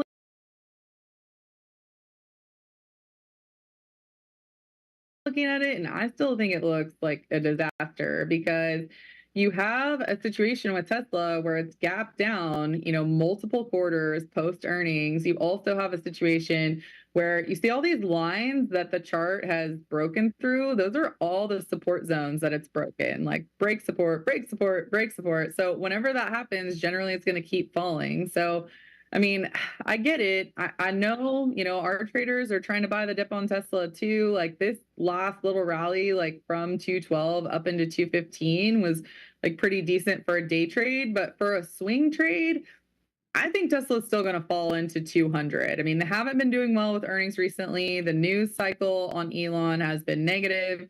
And so I think it's probably more likely that on a swing basis, it falls into 200 before that earnings report or right around it. All right, let's go on to Netflix then.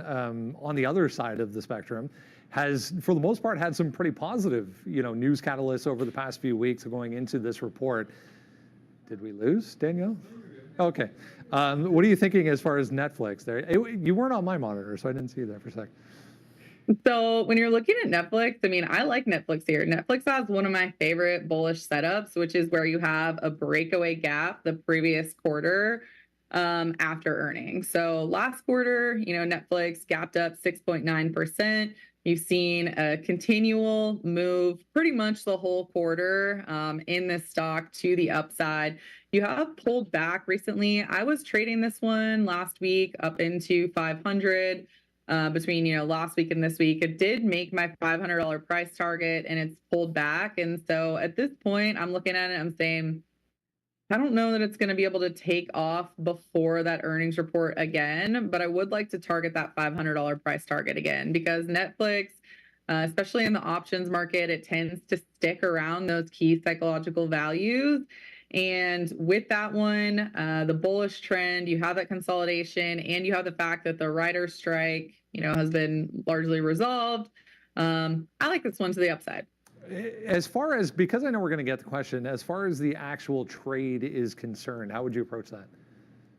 Yeah, so when you're looking at Netflix or really any ticker, I mean, pretty much what I'm going to do is I'm going to look at when that earnings report is occurring. So if you have an earnings report, for example, on Tesla, the earnings report is going to come in, let's see which series. You have to look at your option series and you have to determine, which series is the earnings report going to occur in. So it's going to be on the 24th. So with Tesla, that's going to be right here. Okay.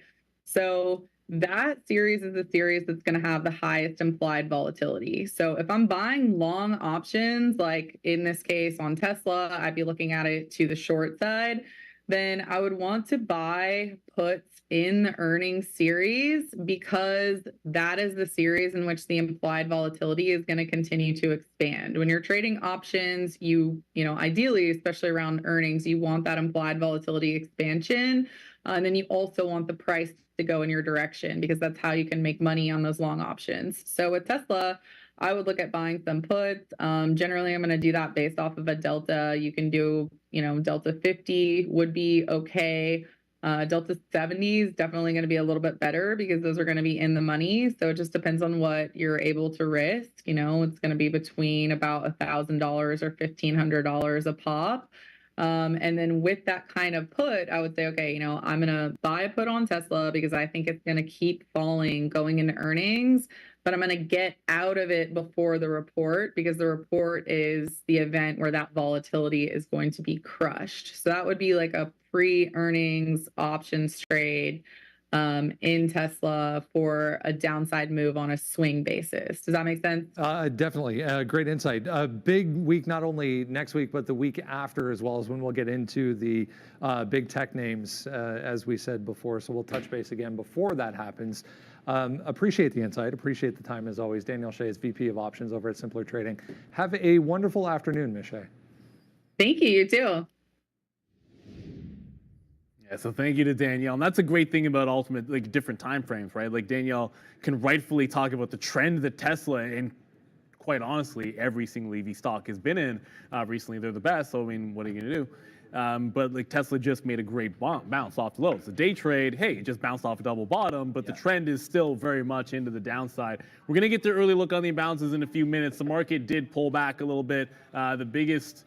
Okay, I'm into Rivian new position. I put that in the chat off of VWAP, so you'll see that one down there. But there was a move on Meta. I know there were some questions about Meta. Meta rejected that 367. It's not really tanking, but this is one of the stronger stocks now pulling back. The futures are doing their best to hold 16.8 right now. So this is, like, we have made a nice little bounce. We've already bounced once off of this 16.8 level in the NASDAQ. If it can hold on, maybe a retest of the highs. Outside of the chips, I don't know what I like long up here, and even then, they're not really setting up. So I'm kind of poised that this will break down for me. But the newest thing was going back to Rivian and VWAP. Rivian failed at 17. Let's see if it can fail VWAP. If the market wants to break these lows, so this higher low, then I think a look at some of the relatively weak names can be in play. Charles Schwab today. Actually, not that much. Whole heck of a lot happening. Oh, by the way, we'll take that, spin it a little bit. We are now out of Tesla. We were just trying to play the 50 period MA there. So again, we take the long at 31s. Our stop, I told you, was a little bit under 212. So let's just call it 50 cents worth of risk. Yeah, you guys know I get out in the 80s, generally speaking. So about 50 to 60 cents worth of risk. We'll put $2 and change right there on the last. And we did good again. That was the last 20%. So each one of these is 20%. 2 outs here for about like 60 cents or so. Then that that out at 213, and then finally out at 214.50. I just gotta do better on holding for the bigger moves.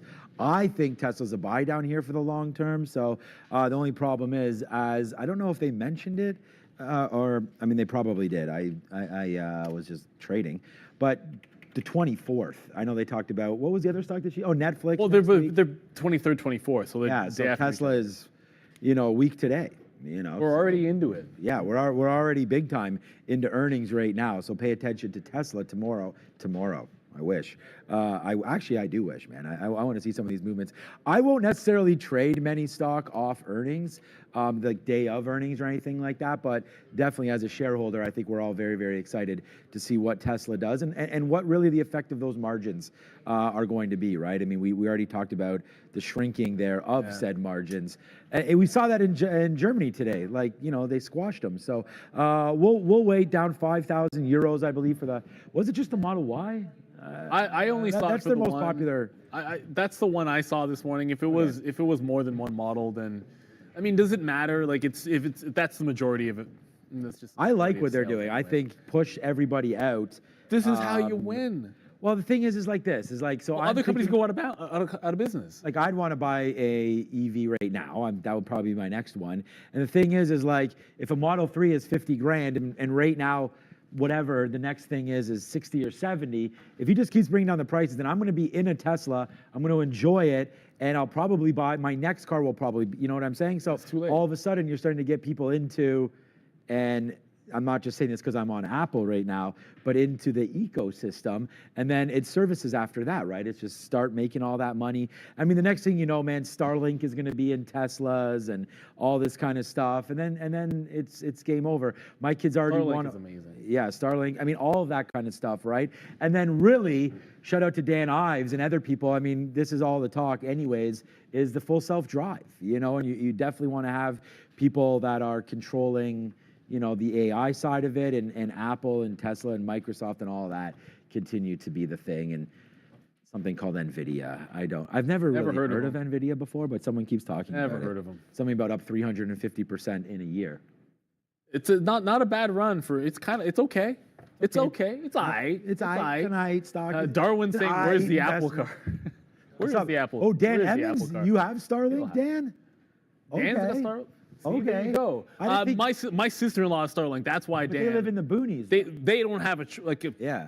Look, there's boonies. I know to Americans, all of Canada is the boonies, but trust me when I say my sister-in-law really lives in the boonies in Canada. So for them, how far is the closest hospital? Do you know? I actually had this discussion with my wife. You know what's weird about it? Like I don't want to live far away from. I actually don't know that, and that's something that I think is. It's kind of important when you have a family. I don't think it's that far. It's just I have no clue. It's not. If you have a younger family, it's fine. Yeah. It's just you get older. There's helicopters. Well, then you got to own one of those Xpeng things. Yeah, you have a heart attack. You just get into that helicopter, which will fly itself. Bang, apparently. and you just full self drive that. I'm not getting in one of those things. We're joking about that. I'm not getting in one of those. The drone car thing, I'm good. It has to be, yeah. I'm not down with. I'm good. I'm not down with testing it, but I'm down if they can figure it out. I'm not Chuck Yeager. I don't need to be the first in anything that's flying. Okay, I could feel that. Anyone that doesn't know who that is, he is an absolute that one dude. Maverick, the movie Maverick, where he's testing all that crap. Basically, Chuck Yeager is a pilot in the U.S. who tested literally everything that was cool for his entire career. Like he was the ace. Who then it's like the Blackbird, like all that stuff, man. I only know that because my cousin, who's a pilot, it was the man. ARM, why didn't ARM? I mean, you could chop the wood and I'll pilot. Well, that's what it's all about. I like chopping wood. That's cathartic. But ARM, I should have gone into ARM instead of AMD as well, because ARM is holding this bull flag consolidation. ARM pulled back in. Held the 69 level and is holding a higher low. So ARM, for now, is the stronger of the names. We're still in the same things to the short side. Nikola, I'll let you know if Nikola actually moves. We're going to get the early look on the imbalances at 329. The only thing I saw individually over $1 million was NU and Ford. So Ford doesn't really move. NU isn't really moving. We'll check back in on these as it gets a little bit closer to 350 when the imbalances do come out. Nim is saying they're shorting AMD, anticipating some profit taking.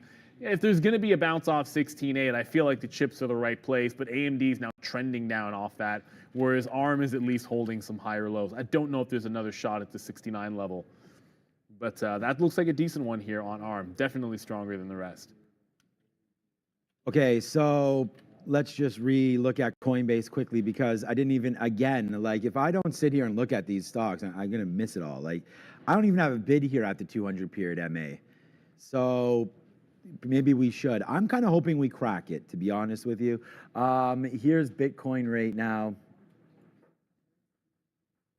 Oh no. What?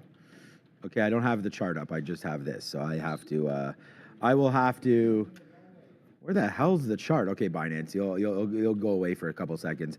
But Coinbase all the way down into the downside right now. 4266. Yeah, I have the price, 426999. You just want the chart? I just haven't seen. It's like a double top the on. chart. Right? Here, Oh, that's why I found it. I got it. You got it? Okay. I had market depth on there. Okay, so here we go. So you could see right now Bitcoin just kind of hovering. We can go to a 15-minute chart, just give you guys a little bit of a look. So it is starting to make the move up to the upside. So you got to watch out for this. That's 42. I mean, we're right here, 42.7, 42.850. Anyways, it looks like Coinbase here as that continues to make moves higher as we watch it down here, 42.650. Coinbase bouncing again. Maybe we just need to get it out. I mean, if we get this out right here, that's $1. We're short at 133.37. This price is 132.60. Okay, so 78 cents if we take it at the 200. But I'm waiting for down here, 132.50. Let's wait for 132.50, right? Maybe, or no, sorry, that is 132. 130. This price, 132 even. So 132.50 is where you'd have to put the bid if you want the 200 period. I'm going to put the bid down here, 132.10 or so. See if we get that fill. Let's get a little greedy on Coinbase and see what happens. There you go. The early look on the imbalance is 38 million to the buy side, but that's so small. I don't think it's going to move the needle. I mean, the market is bouncing off 16.8, which we'll see. It looks like Rivian might not hang on to VWAP in there, but ARM was the one. It's the one I liked, and I can still get it before it breaks the high. So we'll do Fed pivot. That's not really a Fed pivot. It's pivot from AMD over to ARM. Let's make Fed the pivot here at 30. So like I like the thing I like about ARM is before it breaks the high, it gives you some higher lows, and if the market wants to bounce, and if AMD gets through 160 or Nvidia, like Nvidia is actually bouncing off VWAP. What's frustrating is like Intel pulled back off 46. It went like 15 pennies in the money, and then as I was scanning through the other names, I came across Micron. So this will happen. I mean, the same way ARM was probably a better dip buy initially than AMD was, Micron went right to the opening range high when all those were going nuts. It turns on a dime. It's just sometimes, you'll look at, there's so many chip names to watch. I think the best piece of advice, generally speaking, is you have a quote board for them, you know which ones you want to scan through. I know which ones I want to scan through, but I did not look at the opportunity over there in Micron. I was trading Intel earlier, so I went to Intel. But Micron's certainly a heck of a lot weaker. But hey, you move on. If it does pop back in, I think that one's a good short. If we break the high of the day, you got 69.50, and then 70 on ARM is about as far as I'm willing to bet this thing has a chance to go. It's at 69.30. 70 is right here. I think there's sellers at 70 if it gets there. So try to risk less than 30 cents on this, and then see if it can break this high of the day. If it breaks and gets some 50s out, that'll be fine. And when the imbalances come out, all targets and that kind of stuff, that goes out not out the window, but it does change, because once you hit 350, when you're day trading, we're flat at the end of the day, right? So once we hit 4 o'clock, got to be out of position. So I can think it has a shot to get to 70, but if it's at 69.55 with 10 minutes left, I'm going to take profit because you don't have a choice. Otherwise, you're not going to have a chance at that profit. So hopefully it makes a move right here, right now on ARM. That was a nice pivot there by Jerome Powell there. You got that nice little layup in there and tried to reject. Shouldn't it be a Raptor? Like, shouldn't that be Scotty Barnes with like Barnes' body with Powell in the head? It doesn't. I mean, it doesn't matter. It's Sabonis. It's a nice clip. Yeah, it's a good clip. Sabonis is a good player, man. I'm not harping on. Well, no, and what's his? I don't even know his first name. He's an all-star. Great. They're an underrated team, I'd say. Sacramento? Yeah. Yeah, yeah. They say it's like the worst NBA city to be in for some reason. I don't know why they get so much hatred in Sacramento. I've never been, so I can't comment. Oh, I don't know. They- I've only been to, like, I've literally been to I would love- I I've been to mean- Los Angeles, and that's it. I had to freaking wear my gloves here sitting here. I mean, yeah, I'm down with Sacramento. The ground So yeah, no doubt about that. Okay, so let's just look to see what we're up to. yeah, not right now. Arvidas Sabonis chef show. No. His son or whatever, isn't it? Isn't it his son or cousin or nephew or something like that? I think they're related. I don't know if it's his son. I'm not sure what it is I now have no that we idea. think about it. You have to be really old to know who Arvidas Sabonis is. But Not he that was, old. that guy Come played. on. He played for the Trailblazers with Clyde Drexler. That Yeah, was but like. people know. I mean, I guess maybe people. Clyde Drexler. I mean, since it's a famous dude. Should be Sprewell. Latrell Sprewell. Oh, what? Choking the Fed? Yeah, maybe. Fed's got a chokehold Oh, on that's the actually market. not that maybe? funny. Well, whatever. Shout out to AC is fun over. I'm gonna say I yes. forget who the coach was then. Oh, I knew- PJ Carlissimo. He choked PJ Carlissimo for sure. Okay. Great story for PJ. I think he got whatever. Who knows? Just one thing on Funware. I knew I forgot to go over something. Funware bounced off VWAP. Hey, look at that. Funware, Bounced I off don't know. 20, I turned at was looking at 21, two, but- took it back off 20, Man, and we had a broke nice down little to surge here 19.5. for a So minute. I'm gonna say it's Hopefully we'll over. get It another bounced one. once, gave you a little bit of a scalp trade there. It was Usually literally happens around like this time, and I 0.8, mean- almost a full Market cent, is this. and then I lost 50 cents on the reload. But I mean, you could have lost a full cent on it. I had a tight stop on it, but Funware seemingly Look at like, that. done. See, if I'd have put a 460 stop million on here, shares it is still stopped good, it but out, remember and this I did can't- 3 times, Oh, almost 3 so times as many hard shares. I don't know exactly. It was not over to a billion shares yesterday, adhere so to call the it 2.5 rules. times the volume. So ARM just broke the high of the day. We'll ring the register if on I do this, 1 but cent it over, was NASDAQ. it won't even let you do 1 needs to break cent. It'll let you do $16.85. If $2 it gets or to $1. 70, I'm out of here. At least We'll this just won't have to work, because find I'll some tell ya, coins. What we'll do AMD tomorrow tonight, I'll look at Like all of AMD these kind of held the coins, level, but you and can I'll see it's, like, find gently something that trending is down going after to be in leading our everything, price whereas range, ARM, the distinction so that way is when ARM we do held make both, our like, trades, whoops, we can enter look for the actually elephant with the bars stock like he's fluctuation. talking about. So ARM actually held So, its dip price and then but made it's higher got to lows have a off lot it. of So very volume. big difference. So We in always order say this, like find it's stocks that are making higher I'm gonna have lows to if you do want to go some long. Canva. But I gotta do sometimes some You research. get lost in the sauce or whatever phrase it is that we've been one. using recently. Like you'll just sit there and see how strong AMD was and get. I saw a support level. I'm like, let's just go. Sandbox for that is support, down. ignoring it. Meanwhile, ARM. See, I was higher doing low, sand. long off the consolidation higher low, breaks the top, and now it's going. Uniswap, I This was has a doing good some chance of getting VeChain. 70. That should be Thanks, a good Elon, one. But you know what? See, the Well, spread that was is in so AMD. thin. Look I at saw these like 3 or 4 spreads down people here. type Let's ARM check in the this chat. spread out. I pull That up might the be chart, something like, yeah, you that guys we are probably might right, have it to is strong. look at. You know, and sometimes it just If takes our looking spreads at the are chart, and pulling it smaller, up. It's like, did we'll I be know that able to Micron get was weaker? No, but closer had I seen to the Micron trade, at that key I of a level, believe. I think I would have probably. So we're going to decided work to trade get this over ourselves Intel. out of this position. Like You're gonna have Intel. to Work half the on time. You can't get a everything. couple But look at trades it, look per at day. Intel's day range is 40 See this cents. So the elephant fact that bar it only here? gave This is 15 still cents this here on the way. dip Okay. makes sense. That's a third of No, its this is range, still effectively. I know frickin' dipped more at the open, but the Bitcoin. effective range See, it says is about 40 cents. 47,000. Micron, it's going to give you a much bigger range today, Come and on, then baby. pressed it a little bit more extensively. So, good look there for anyone that said to look at that one to the short side.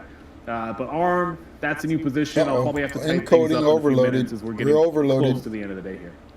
Yeah, I'm doing one last little We've been push running here. I just shorted 2 hours, Alibaba basically so it against seems this like it level. If it breaks happens like higher, that it's going frame to per get out. second. A couple more pennies here. We did really well shorting it Choppy. in, and then we just sort of, I saw a level here of like 80, 85.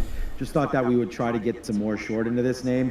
Just trying to get a little bit of a lot, like Neil said, like trying to get like a last frames second per trade second. in and out here. So if we could do that, that'd be great. So it's like- And we'll wait to see if we can do that. So that'll be Alibaba. Again, breaking a couple more pennies higher, we're out. I just see it here. It's against the 50-period moving average right there. Thought we would like to see that, and let's just see if it gets back in. But I don't know. This name could probably it's not doing anything. I hate these Chinese names in the afternoon. That is for sure. The only one, the good thing about I'm gonna get out of Alibaba- this in a second, anyways. Yeah. Alibaba is the only one that I think I've seen in the last like 6 months. If There it goes. you actually get a move out of it sometimes. That's all I'm getting at. Like Yeah, Neo, it was great today. I can't remember the last time Neo set up in the afternoon and then did what you wanted it to do. It just doesn't move.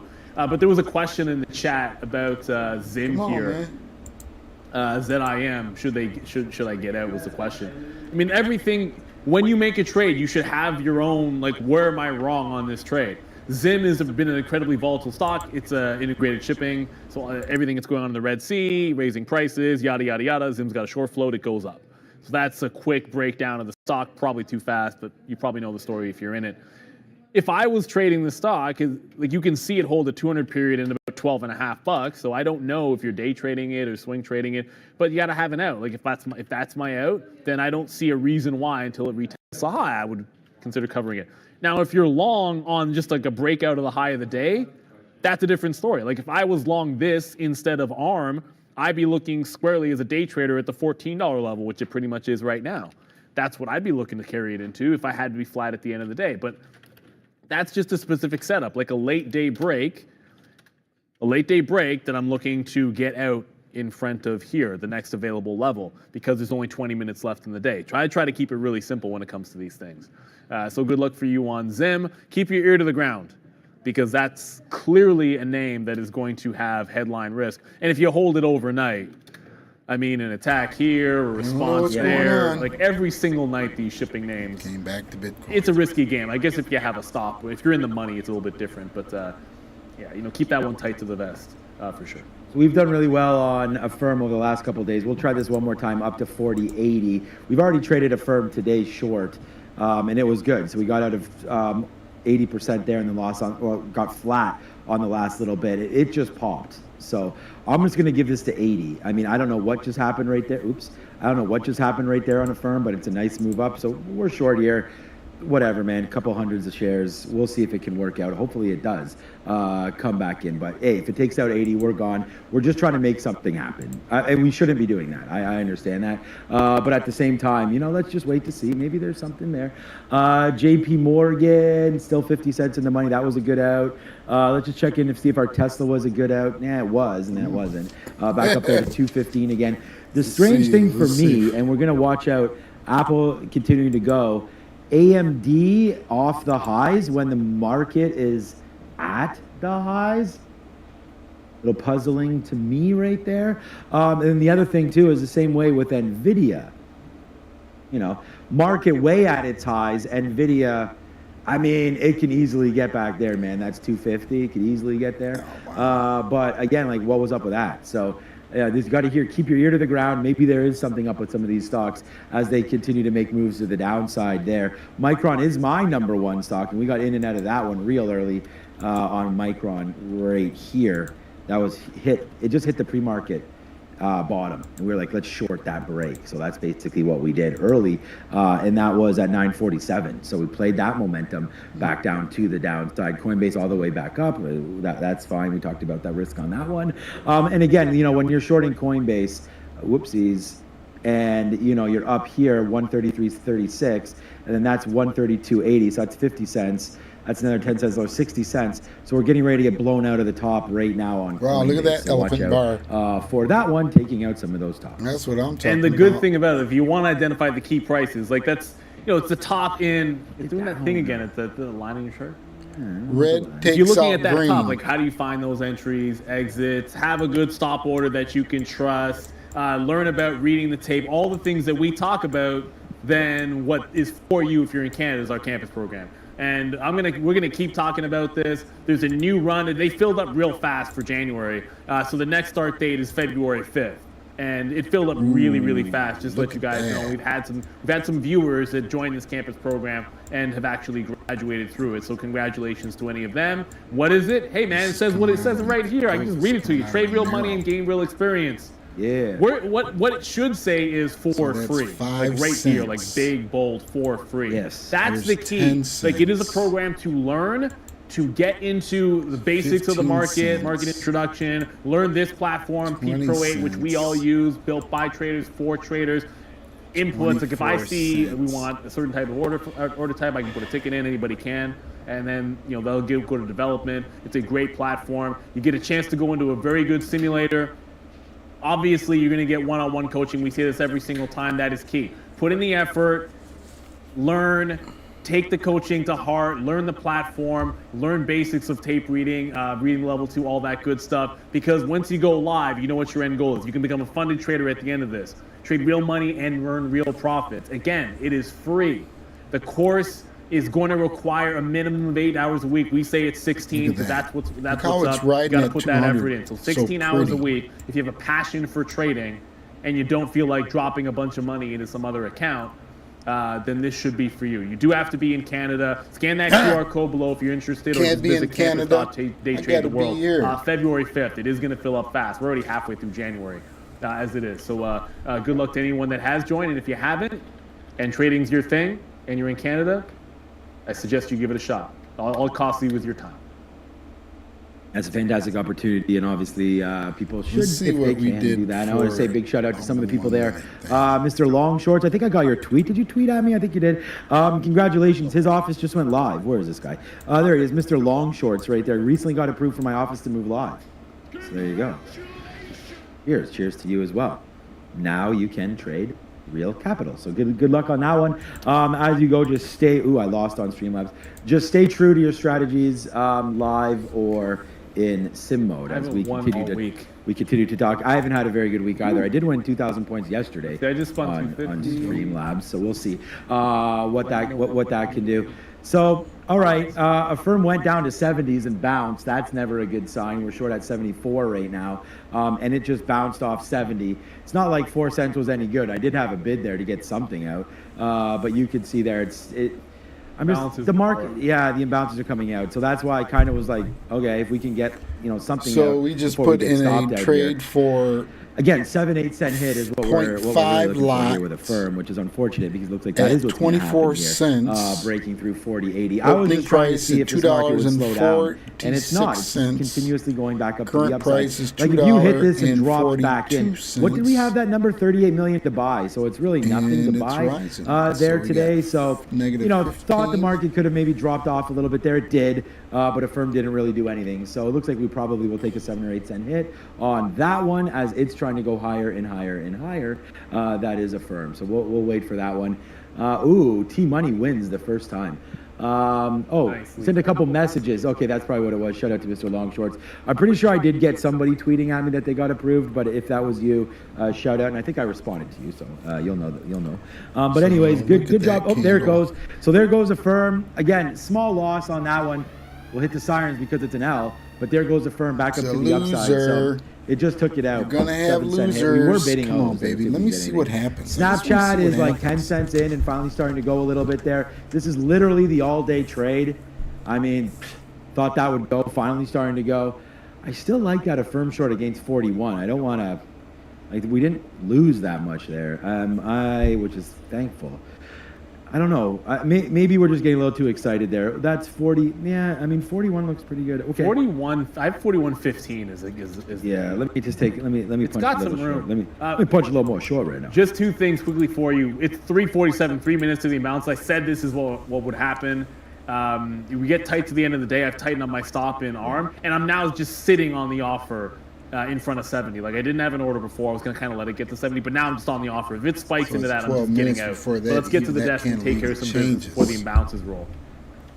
Brought to you by But we can watch it on a IG.com. Trade forex pairs 15-minute. like Euro USD with spreads as low as 0.8 pips and zero commissions at IG. And this looks Terms and ugly. conditions apply.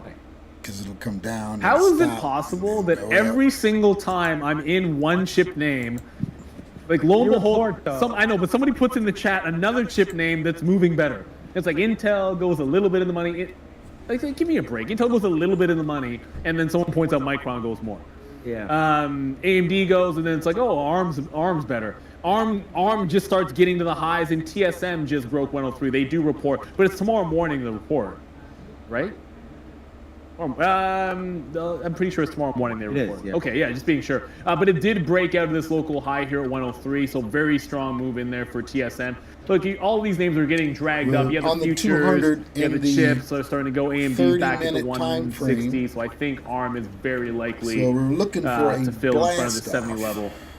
I'll tighten up the stop one more time just because it just moved a little bit higher. And the reason, I could let it 246 run at almost 0.5 inevitably to the high, but I'll give it back into 50 cents a let's pip. give it to 70s. I was giving it to 60s before, but I'll give it to 70s now because we have 90 seconds till the imbalances. I tend to think in imbalances when they come out, sometimes you get a reversal initially, like kind of spike on whatever the move happened to be, because profit takers can use the auction at the end of the day. overload, If the stock is encoded strong, they can overload. throw sells, I can see likely shouting finding some on the buyers and you TV. can get some pullback. So that's what I'm looking at. But the market is Well, trying to push through we're those coming up highs. on the ARM final good. hours. I mean, I'm glad we moved from AMD because even if like ARM went 30s, I mean, I got it We at got 30. so much going the on level was here. probably 69.20. That went from there up to like 69.80s. Whereas AMD, which is a more expensive stock, if I hold on to it, I'm holding on to it an extra $1 against me, and it would only be in the money about like 15 cents right now.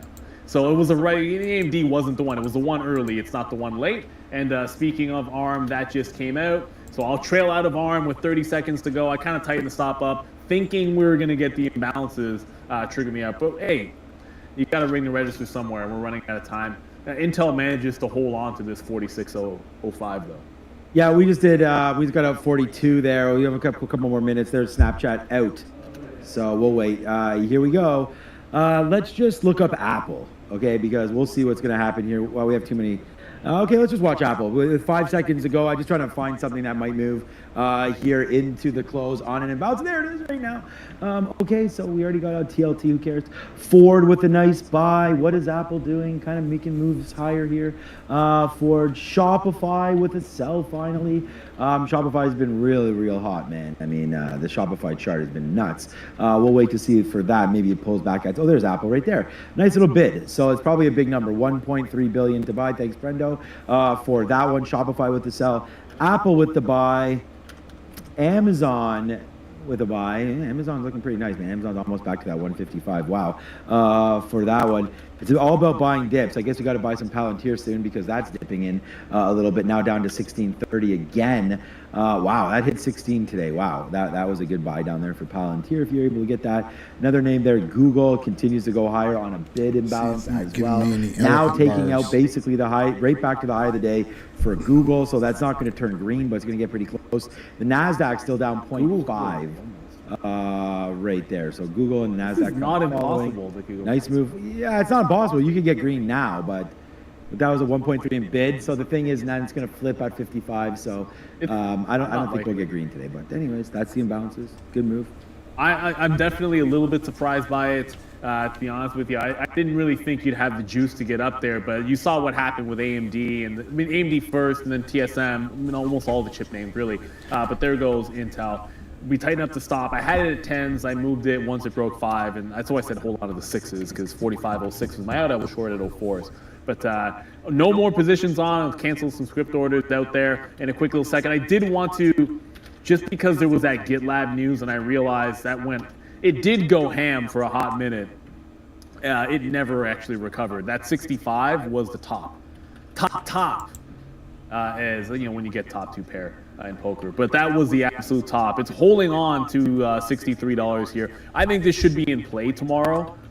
Ideally, it would be breaking out above 65, but who knows if that happens. But GitLab off that news, extra volume. I think that can be in play just simply based on those factors at 65. But yeah, strong move for some of these chip names. I think we're not running out of steam just yet. AMD's running out of steam. Mostly because it got to that high. Oh, and there was a clarification needed because I think someone in the chat was confused when I was saying AMD's all-time high was 161.91. All-time high close is 161.91. The all-time high is like 164 something. I don't know. I thought my chart looked like it was like 77, 164.77, but the all-time high close was 161.91. Down to the last I expect there to be some minutes resistance until you break through 62. of the market. Actually, I have. We're already Need a well little above the lapel all-time. microphone. 157 I had right here. You like All-time my closing microphone high? now? Well, Don't I you mean, like my I'm thinking this is a weekly chart, so it's probably. Hold on a second. Let me see if I can zoom back out here. Yeah, okay. Hold on a second. Oh no, went way back. Wait. Oh my God, how far did this go back? Goes back There, forever. $34 for AMD. Jeez, how far did this go back? Anyways, okay, I can't deal with this right now. But I think, well, whatever. If you found it, you found it there. I just got filled out up on Affirm a little bit, right there. So we're just gonna watch, see if there's a flip over at 355. Wow, Meta just broke out high. Yeah, everything, man. The Nasdaq's going. The Nasdaq's breaking. Wow, did that bounce off 16.7 earlier today? Fantastic level down there that we bounced off of. And here we go. So we're gonna wait a couple more minutes here, and then we'll get the flip over. The flippening will start to happen, and then we will see what happens after that. So hopefully we get a nice move down for this. We do have the Come earnings on, report. Let's baby. blow it up if we can. Just really quickly. Yes, we did get rammed, Mr. Westermeyer. Working or not? Well, it's worked better on my PC. That's Birkenstock. We haven't looked at that in forever, ever. there's something a recent IPO. Bank right there. Tomorrow I will They're gonna have pull over a tonight. Look, it's rules TSM. guide It's written up in TSM. PowerPoint. I'll have a couple PowerPoint slides tomorrow. Taiwan And Semiconductor we'll go is the back one to into watch. I think what it's it all the takes to chips be a are moving. It's profitable making a big trader run. with But Oliver. you always, I don't say you always We're care gonna about it, test but out some of when a these recent and do some research IPO, on at some least of for these the first coins. year or so, these earning reports are big, These right? guys Because are- this is where you're starting to gather information. ARM was a great vehicle. You need a day or two after its earnings. I want to say it was within the first 3 days. It might not have actually been after 3 days when it made a nice little bounce play for you. But Birkenstock, like, look at the IP. Look at this. The trend has been good. It's been a successful Wow, IPO. I didn't know that one's up that high. Like, look how nice that is. All the issue is when you're at the highs, which these are all-time highs. Nice. You could run into some trouble, but look at the support at 45 or look at that 40 level. If this drops down into there for whatever with this, reason, the trend has been strong. the It's had last buyers down there. 39 This is worth a seconds. watch. I'm glad we saw need that. to This is why find we me have a the earnings bell. board, because Ring my I own might have damn not bell. I might not have remembered that. Then you get into your preparation and don't see it. The 355 is hit. Ford is still a buy and balance of 2 million shares, Okay, but here we nothing go. else outside of Ford. PCG is over 1 million, but we don't really care about that unless they're. These guys are behind in time anyways, so we're in But the Ford's US. not We're moving. going So on 2 our million US to buy time. in the We imbalance for have Ford. 10, It's done 40 million, 9, and it's not going anywhere. 8, You get another name, 7, it might be a 6, little bit better 5, than that. So 4, kind of a 3, nothing burger for the 2, imbalances, 1, despite the and 1.3 ding-a-ling-a-ling-a-ling-a-ling-a-ling. billion to buy. That's moving the market. It's not really giving you bell any has individual rung. imbalances to play off of. The Nasdaq, it markets might only be are 0.05 down. You guys are slow. Hey, let me turn myself back around here. We're up close. Hey, thanks again for joining me today for another trading session with me, Michael Hayes, your leader, your founder, the man of the hour.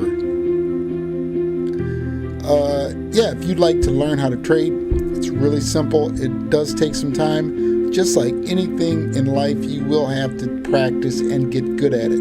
But once you achieve the certain levels, which we are being taught by a professional, to get those at least in 90 days. So that way, in 90 days, you'll have a very sound foundation to start your trading journey. Again, thank you for joining me, and we will see you tomorrow at 8 a.m. All right. Thanks a lot, and we will see you later.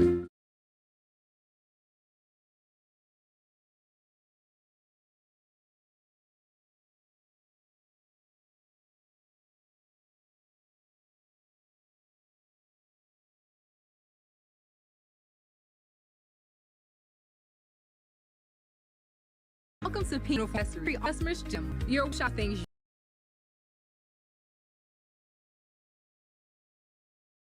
Welcome to P&D Uniforms and Accessories, where we treat all of our customers just like family. Your one-stop shop for all things uniforms. We carry a wide selection of top-quality uniforms from school to medical scrubs, plus church and choir gear. P&D Uniforms and Accessories have been in business for over 15 years. We are centrally located at 20936 Kelly Road in East Point, Michigan. Open 6 days a week, Monday through Saturday. Give us a call today, 586-777-3801. P&D Uniforms.